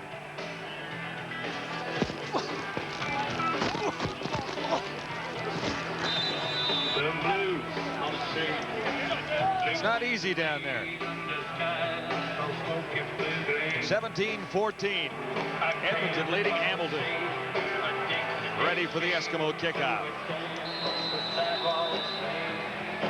When you get down to the field there and you get the back coming right at you with the microphone going, the game seems a lot quicker down there. Nick Mazzoli. And there's not much room for Mazzoli this time as he ran into a herd of Eskimos. An 11-yard return. Nick Mazzoli on the return. Mazzoli has one of the Tiger Cat touchdowns.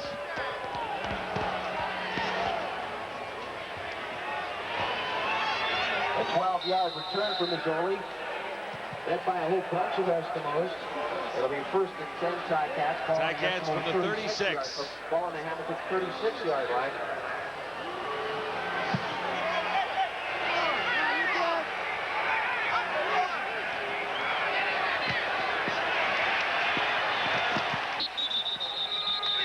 Steve Brown halfway to a first down. Gain of about 5 yards on the play. It'll be 2nd and 5. Rocky DiPietro playing his 200th CFL game tonight, number 23. And in those 200 games, he has 701 receptions. See some of the statistics on Rocky's career. 2nd and 5. Dillon looking for DiPietro. He can't make the catch. Mathis was covering. Dillon's pass intended for Rocky DiPietro goes incomplete. Mark Mathis covering for the Eskimos. Well, Rocky did a nice job to come open late, and then the ball is underthrown, so he adjusts to it, did everything perfectly here. You'll watch, he'll come back underneath Mathis. Mathis kind of screened him off just enough that Rocky couldn't squeeze the handle on that one. 35 years of age, tremendous career that he has had. Osbaldiston in, averaging 37 yards a kick, and hoping to angle this one out. Williams at the 30. Some room to the near side for the Giz. Another fine return for Henry Williams. 24 yards. The CFL punt return record holder with a 22-yard return that time. Ricky Royal pushing it. Just tremendous speed. Watch how fast the legs are turning just to get to the outside. 17 Eddie Thomas gets a good block initially to allow the Giz to turn the corner, but 53-yard line. He is fun to watch. He gets the Eskimos almost to midfield. 1st and 10 Edmonton at the 53. Reggie Taylor's turn now. And Taylor has a first down. He's inside the 40. Ball comes loose. Now, whether it was ruled dead or not, we'll wait and see. Terry Wright, number 7, comes up with it. And it will be a Tiger Cat football. Reggie Taylor fumbles the football after a 19-yard gain. So Taylor picked up good yardage, but lost the ball going down. Apologies for the brief interruption at Commonwealth Stadium, but power has been restored. You really haven't missed very much. A turnover went the way of the Tiger Cats. A couple of plays, and they kicked it away to the Eskimos, and it is first down, Edmonton. Yes, beginning this drive at the 33 and leading 17-14. We got you back for the end of the 3rd quarter. We'll take a brief timeout and return to Commonwealth, where the Eskimos lead by 3. It's 17-14 heading to the 4th quarter. Begin the 4th quarter at Commonwealth. The Eskimos in front 17-14. We'll continue this weekend with a super matchup on Sunday afternoon from McMahon in Calgary, the BC Lions and the Stampeders. Coming your way at 3:30 Eastern Daylight Time. The Stampeders trying to hang on to top spot on the West. The BC Lions trying to close. Some interesting matchups in that game. Will Johnson, who's tied for the sack lead with Bobby Jurison of Saskatchewan. He will, of course, trying to do his thing against Doug Flutie. Will Johnson held sackless last week against the Saskatchewan Roughriders. That'll be an interesting matchup to watch. Don't think Ray Alexander, their top receiver for BC, will be in the lineup this weekend, but they've had an exciting young guy in Matt Clark, who's gone over the 1,000-yard mark. Speaking of the Saskatchewan Roughriders, do you think they're hoping for their old coach John Gregory here tonight? I would think so. I would think there's some serious cheering going on in Regina right now for Hamilton as we begin the final quarter of play here tonight with the Eskimos ahead by 3.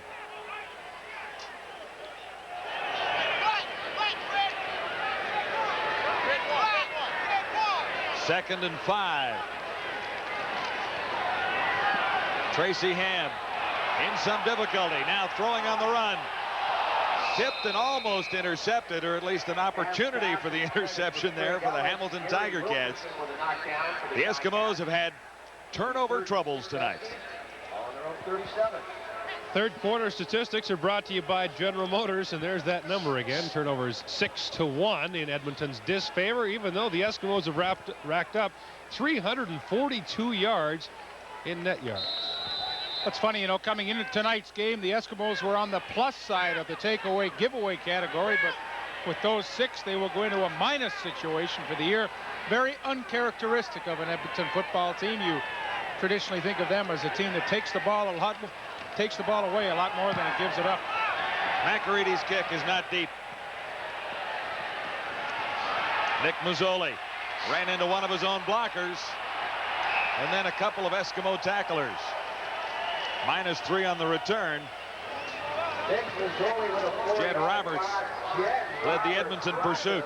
Way ahead, John! Interesting to note, the Tiger Cats have only netted 3 points on the 6 turnovers tonight.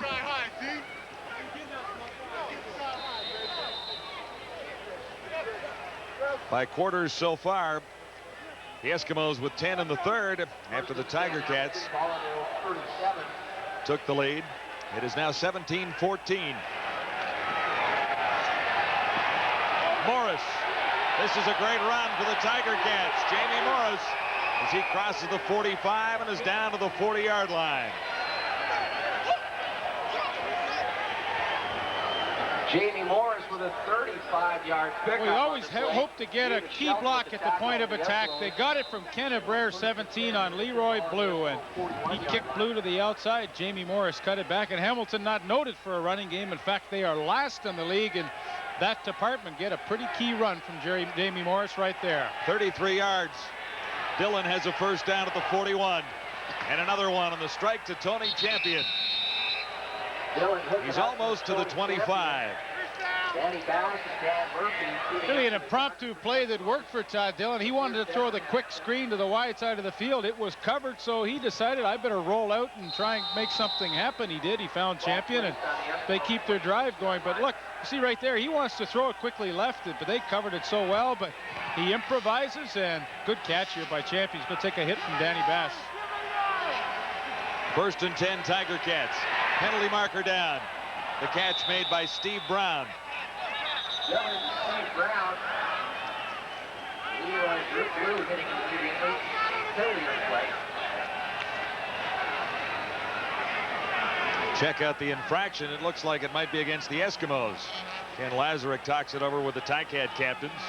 Well, they picked up about 7 yards. I'm sure they'll take the penalty. 1st and 5. Nice spot to be in. Offside. Edmonton number 13. First down, repeat it. Mark Mathis back for the first time in some time, and just in time because Enos Jackson is now out. The Eskimos have made a lot of changes in the secondary all through the season. Tiger Cats are 1st and 5 at the Edmonton 21. Dillon releases in a hurry, and Champion couldn't hang on. Well, it's perfect call on 1st and 5. Champion just down and then works to the inside after he runs about 5 yards. Nice possession type pass pattern. He just couldn't hang on to the football. 2nd and 5. Ticats trail by 3.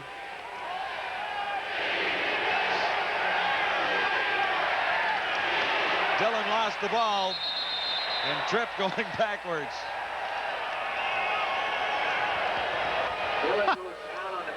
Life's most embarrassing moments. Yeah, a little tough. I'm sure that's going to make the highlight reel somewhere this week. Todd Dillon just slipped over the old size 10s there, and that is unfortunate. They had a nice drive going there, and from a 1st and 5 situation, they end up having to kick the ball. But they can kick for points with Paul Osbaldiston here and tie it up. From the 33, Paul Osbaldiston for the tie.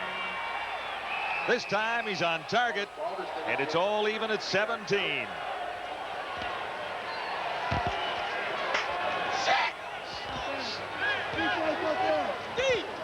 All even here, and following the game tonight, we'll present the TSN Turning Points. Brought to you this evening by Apple Auto Glass.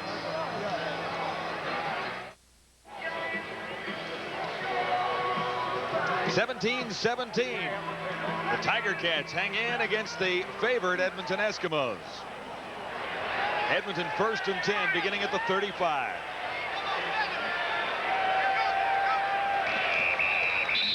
Procedure call will go against the Eskimos as Ham handed off to Reggie Taylor.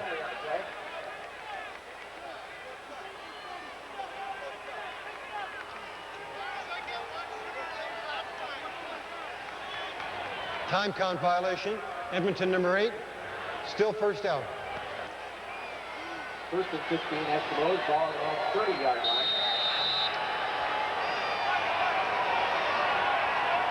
First and 15 now for the Eskimos after the time count violation. Back at the 30. Reggie Taylor gets the call. And Taylor comes up with big yardage. He's short of the first down, but the draw play works to perfection for the Eskimos. On first and long, 13 yards for Taylor. He needed 15 for the first down. It'll be second and a long one. It's that Running back comparison, fairly even so far. Both averaging around 6 yards a carry for the evening, but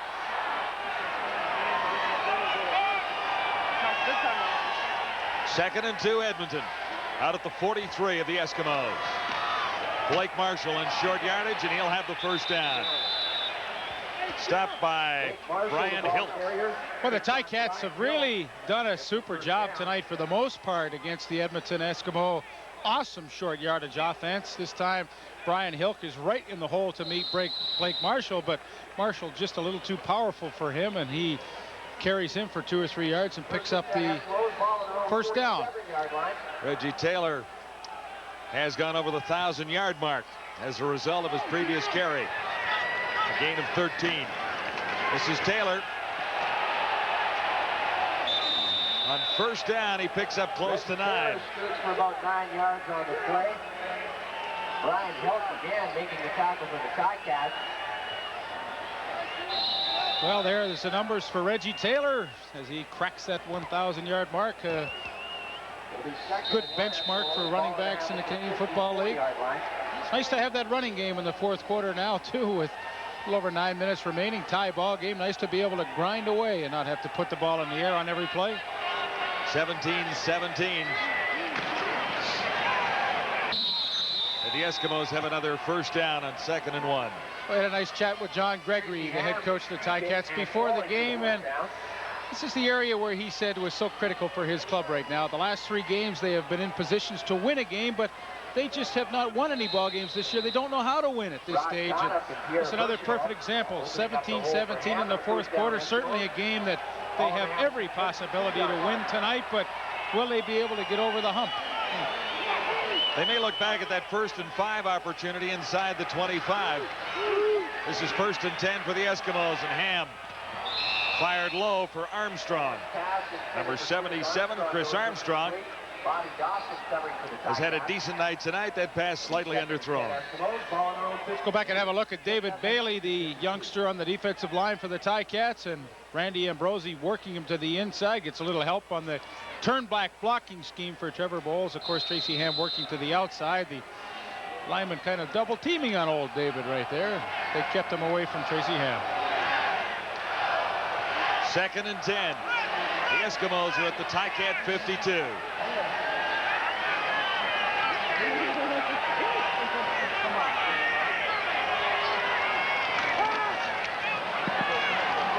Ham stands in.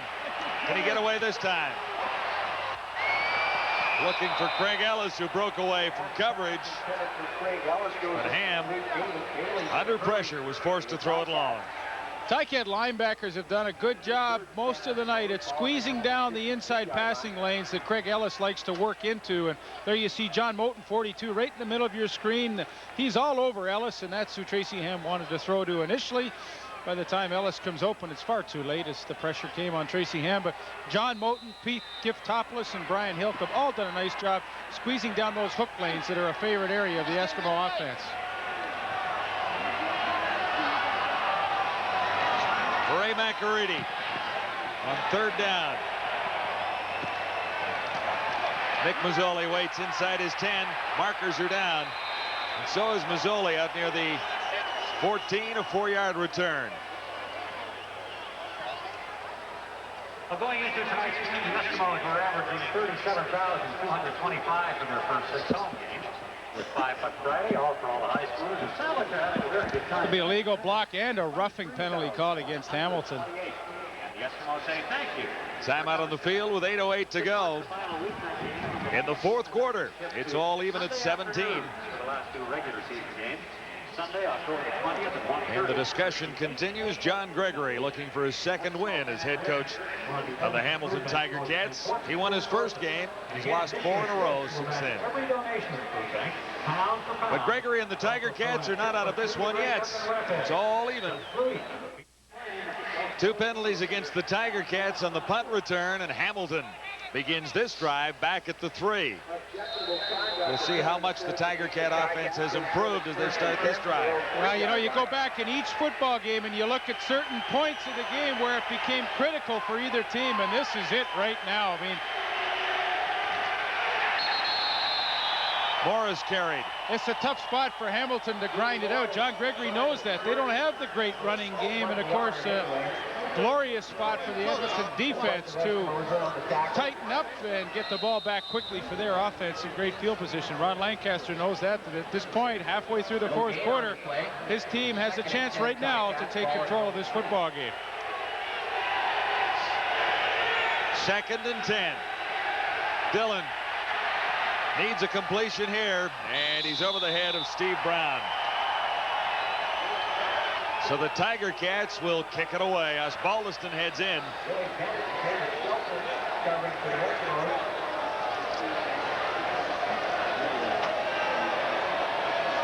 .7:21 to go in the fourth quarter. So the Eskimos get what they want on defense. A quick 2 and out. Paul Osbaldiston, his average tonight well below his season average, and he is being called upon to try and kick the Ticats out of trouble. I don't think he can right here. I mean, the Giz is going to have it at least at Hamilton's 40-yard line or so. Yeah, that's where he'll start from. Right there at the 39. And Williams sets the Eskimos up inside the Tiger Cat 25 with a 15-yard return. Well, happy 25th anniversary greetings to Mary Lachowski and Ed over in Section G. Henry Williams slightly shaken up, but he sets the Eskimos up on a 15-yard return. 17-17, but the Eskimos threaten to take the lead. West, no doubt, looking on with interest as the Eskimos struggle against the Hamilton Tiger Cats. Calgary leads. Edmonton and BC tied for second in the Eastern Division. It's a race at the top, kind of. Toronto and Winnipeg have already wrapped up playoff spots. Ottawa appears close, but as we said at the start of the game, don't completely count Hamilton out yet. They're not mathematically eliminated. A loss tonight will finish off the Tiger Cats, though. So far, they're no worse than even.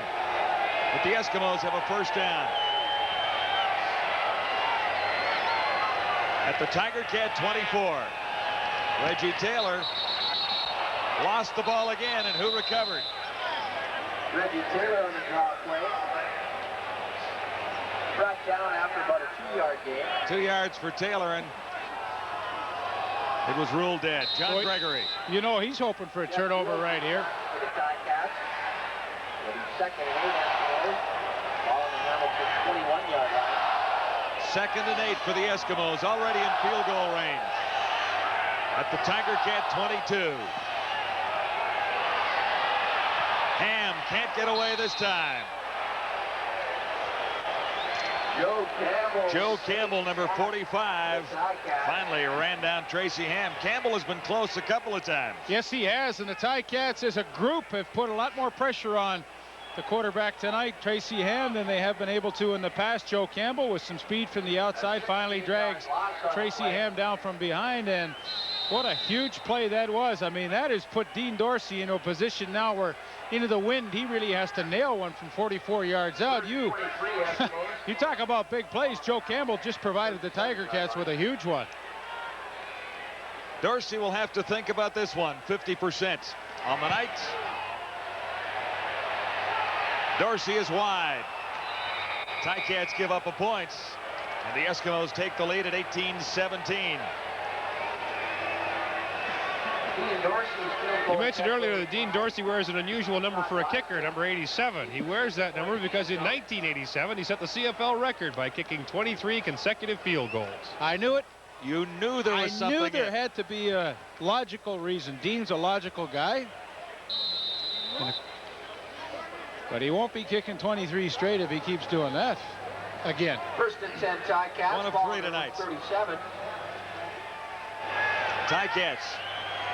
First and 10 beginning at the 35. Todd Dillon rolling out and firing from Mazzoli, and there were 3 Eskimo jerseys there. Dan Murphy was closest.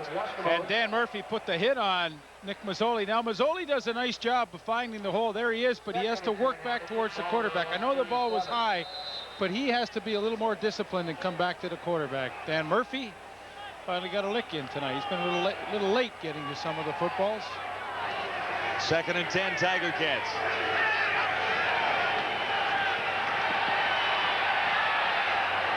Dillon for Steve Brown. Good defensive play. Roy Bennett. Well, it was a nice play by Bennett, but once again, the Ticat receiver, in this case Steve Brown, just did not keep working back to the quarterback. You know, you work like heck to drive a defensive back downfield and then create some separation, and then Steve Brown lost it all when he just sat there and waited for the ball to come to him instead of going back to get the football. 5:10 remaining, fourth quarter. Ticats ready to kick it away again. Osbaldiston across his 25. Henry Williams waits at his 20. And he's out to the 45-yard line. 15 yards for Henry Williams. And again, the Eskimos will have pretty good field position. They haven't started too many drives backed up tonight, playing on a pretty much a short field with the kind of returns that the Giz Henry Williams has provided them with. 18-17, Edmonton leading. Ball just inside their own 45-yard line. Boy, here's the situation. 4:40 remaining. A great running game. Time to just grind it out, take some time off the clock. Tracy Ham got away from 1. He grabs about 3 yards before being forced out. Boy, Joe Campbell almost had him again in the backfield. Gary Wilkerson helping out for the Ticats. Hamilton does not look like a 1-12 team with the changes they have made defensively tonight. For the most part, I think they've really played well. 6 newcomers in the Ticat front 7. Second and 6 Eskimos. Ball plays just inside the 49. 4:18 to go. Second down, Eskimos.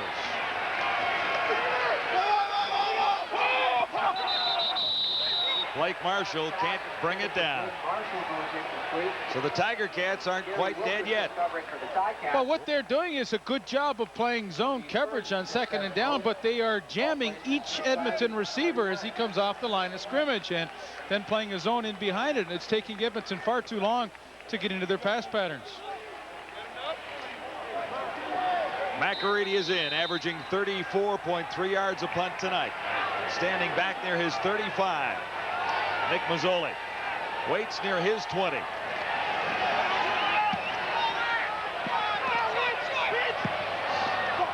Mazzoli won't get a play this time. Tiger Cats will begin near the 35. The punters have had lousy nights, haven't they? Yes, really. I think that's fairly well stated. No, I mean, they both, Osbaldiston and Ray McEready, 26-yarder that time for Ray McEready. Well, you would think that maybe his punting would improve. He's not doing the field goal kicking anymore. Todd Dillon, who started with a pretty hot hand early, has only completed 2 of his last 12.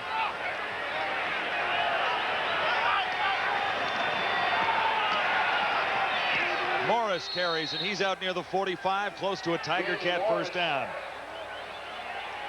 Stopped by Brett Williams. The Toaster making the tackle for the Eskimos.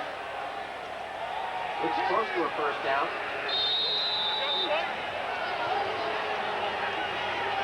A point separating these two teams, Hamilton and Edmonton, heading into the final 3 minutes. 3:20 to go at Commonwealth. Second down, less than a yard to go for the Tiger Cats.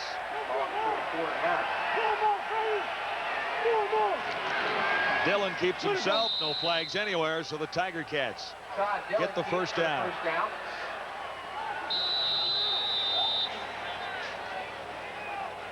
3-minute warning. Well, the Eskimos say thanks for being part of tonight's game. We're glad you came. The Eskimos hit the road Saturday, October the 12th. BC plays for another crucial game. A one-point ball game, 18-17. The Eskimos lead the Hamilton Tiger Cats. Back for the final 3 minutes in a moment. October 20th is the 8th annual Eskimo. And just a week later, the Calgary Stampeders. Well, with 3 minutes left and the score 18-17, Edmonton, the specter of overtime looms this evening. There have been 14 overtime games in CFL history. Hamilton's been in 2. Edmonton has been in only 1 back in 1986, the year that overtime was instituted. It could be a longer and colder night yet. Well, I don't know about OT tonight. We need a single to tie things up, realistically. It's getting a little chilly out here in the prairies. Well, this really isn't the prairies, is it? Well, it's foothills. Foothills. Whatever. Yeah. But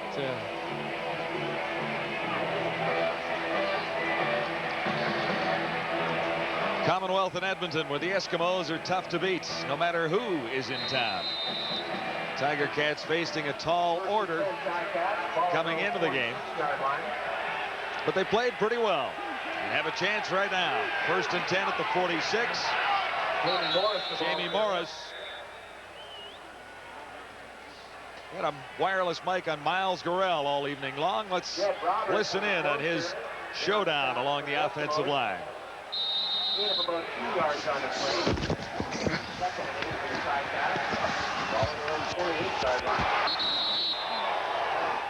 Miles won that one against Rob Davidson moments ago. 2nd down and 8 to go for Dillon. Finds Morris coming out of the backfield. He'll have the 1st down. Down to the Eskimo 50. 2:25 remaining. And the Tiger Cats continue to move along. And give the offensive line of Hamilton credit. They gave Dillon all kinds of time to throw. He looked downfield as long as he could, and then finally he had to dump it off to Jamie Morris, who does a nice job. Steve Brown, the wide receiver, helps him out with a bit of a block, and he picks up the 1st down. And Ticats with 2:23 remaining. They trail by a single point, are working their way down into field goal position, at least for Paul Osbaldiston. And I think we have the old hunt for the contact going on out there. A little tough to find in the green grass at Commonwealth. They do look rather silly wandering around like that, don't they? I mean, you'd think it was a $100 bill or something down there. Well, it's a $100 contact. Is that what they cost? I don't know. Not quite that much. For replacements, if you have insurance, you know, you can get a bit of a deal. The lawnmower will get it tomorrow. Didn't find nothing. I found $1. The search is over. And a reminder of our next game coming up Sunday afternoon from McMahon Stadium, Calgary. The Lions and the Stampeders in what could be a battle for first. Here's Jamie Morris. 1st and 10 for the Tiger Cats. And Willie Pless comes to life for the Eskimos. No gain. For little or no gain on the play. What they were looking for on the field was Jed Roberts' hearing aid. He is hearing impaired and wears a pair of hearing aids. One of them came out, so it was kind of important they get one back. That's a little more understandable. Yes, it is. Why the search was on. 2nd and 10, Tiger Cats. They are out of field goal range right now. Dillon needs a 1st down, and he won't get it here. Mix-up amongst the receivers. Steve Brown goes incomplete. Steve Brown covering for the Eskimos. and Nick Mazzoli were the closest to it, but both were at least 15 yards away from Dillon's pass. So Gregory will kick it away. Are they in range for a field goal? Paul Osbaldiston has hit from 56 this season. This one will be from 57. A slight favoring breeze. Come on, Henry. Well, there's no question he has a strong enough leg to get it there. For the lead, Paul Osbaldiston from 57 yards away, and he's well short. No points as Henry Williams starts the return. This will come back. Nice tackle from behind, though, by Mark Dennis, number 49, on Henry Williams. Well, the Ticats are going to get a huge break right here. Osbaldiston's field goal is short, but they're going to call Roy Bennett on a blocking from behind penalty on Paul Bushy, and that is going to put Edmonton deep in their own territory. Legal block, Edmonton. First down, Edmonton. Yeah, it's number 20, Roy Bennett. There he is. He can't believe it. Initially, when I looked at it from up here, it looked like a pretty good block, but the referees didn't see it that way. And Edmonton will start from their own 5. Here you're going to see it right in the front of your screen here. I thought he got the head in front. I don't know. It's a tough call. It's a quick decision call, but anyway, Ticats get a break. Eskimos begin from the 5-yard line, leading by a point. 1:43 to go. And no running room at all for the Eskimos that time. Reggie Taylor, number 26. And Vernon Maxwell just slashed down from his rush end position. I mean, they knew that Edmonton was going to run the football and try and grind it out. But Maxwell and slashed in, and they lost a yard. -1. Minute 39 remaining. Huge play.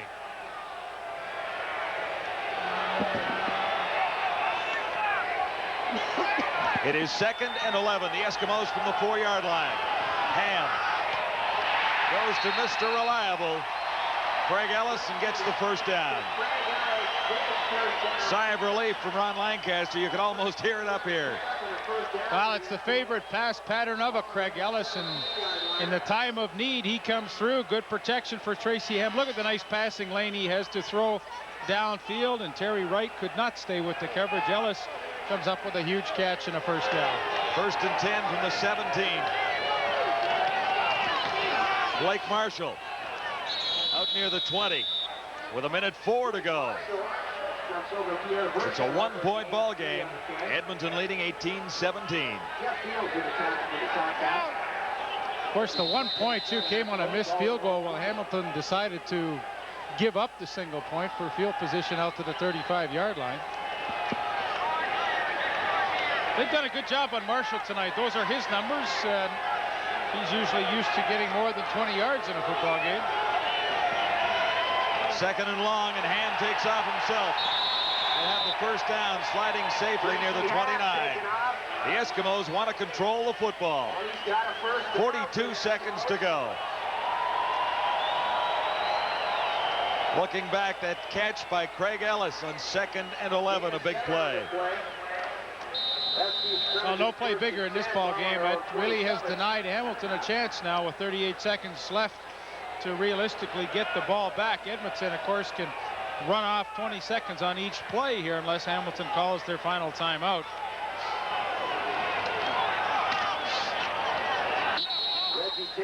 Taylor stopped short of the 30. 22 seconds to go. Yeah, I'd be shocked if Hamilton didn't call the timeout right now. And in fact, that's what John Gregory's doing. 1 yard on the play. 2nd and 9 Eskimos. Ball placed on the 29. The Eskimos have turned over the ball to the Tiger Cats 6 times tonight. And realistically, it hasn't been all that costly in the points department. The Eskimos have only given up 3 on 6 turnovers. That's amazing right there. It just shows you really the frustrating part for John Gregory to have 6 turnovers his team is able to get and then only be able to produce 3 points. Ticats had a chance. 22 seconds to go. They've just about run out of time. Well, as a coach, too, I mean, this is really a gut wrencher. I mean, you have played toe-to-toe with one of the best teams in the Canadian Football League, and looks as though you're going to end up 1 point short. Tracy Ham takes a little time off the clock and almost throws that one away. Sandusky was the closest receiver to it, but it'd be pretty tough to call him for grounding. Whatever the case may be. Well, the one thing that he did, though, is by throwing the football now, the clock will not start till the snap of the football. So with 16 seconds remaining in 3rd down, they're going to have to kick it away, and I'm sure they're going to come on the all-out rush against Ray McAreedy here, but or even if it's a lousy punt, they maybe might have one chance for still a field goal chance. I think a poor choice throwing the football by Ham. 16 seconds to go. McAreedy. Get up and catch it. Mazzoli lets it bounce and now takes it, draws a penalty marker, and 8 seconds remain. So the Tiger Cats, with the penalty, may get a shot at the field goal. If they get 15 yards here, they got a shot, and you know what? It's going to come down to a poor coaching decision, maybe, if in fact they told Tracy Ham to roll out and throw, because that throw stopped the clock, and that could come back to haunt Edmonton. Gordy? No. They are having a major discussion on the Edmonton bench about what just transpired with throwing on second down. I'm able to find out whose call it was, but the Eskimo offensive linemen are screaming at Tracy Ham, who's screaming back at them. Well, you know, I mean, it just killed their chances to run the clock out. And now Paul Osbaldiston on the last play of the game, 8 seconds left. He's going to have a chance, and believe me, this is well within his range, 54 yards. A one-point ball game. It's 18-17. Paul Osbaldiston for the victory from 54 yards away. Can he get it there? Osbaldiston is wide. Williams gets out of the end zone, and the Eskimos will win the game by a single point. It was almost costly to the Edmonton Eskimos in the final seconds of the game. The Hamilton Tiger Cats come oh so close. Where is the discussion right now? Lancaster and Tracy Ham. What did you almost do to me, Tracy? Yeah, I'll guarantee you they're having a pretty serious discussion about, hey, we are lucky. We got away with one right there, but Tracy, next time you're in that situation again, you better not make that mistake. John Gregory signs an autograph. That's a tough loss for him. His team really fought hard tonight. They played Edmonton even through 60 minutes. They lose by 1 point, but boy, he has to know, and I mean, it's frustrating for his players, but he has to know that they gave a tremendous effort tonight, and I know he's awfully disappointed they don't go back to Hamilton with their second win of the season. Tiger Cats have run out of time in 1991 already with their 13th loss of the year. Hamilton mathematically eliminated, and look where the Eskimos are, tied for #1 in the West. Time now for the TSN Turning Point, brought to you tonight by Apple Auto Glass. The last play of the football game, Paul Osbaldiston from 54 yards out with a chance for the miracle upset by the Ticats, but it drifts to the right. It was long enough, but Henry the Gizmo Williams pulled it out of the end zone and pulled one out of the fire for the Edmonton Eskimos.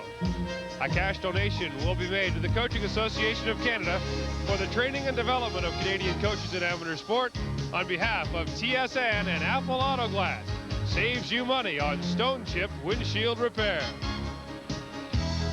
Final score, the Edmonton Eskimos squeak one out, 18-17 over the Ticats. This is the CFL Game of the Week on TSN.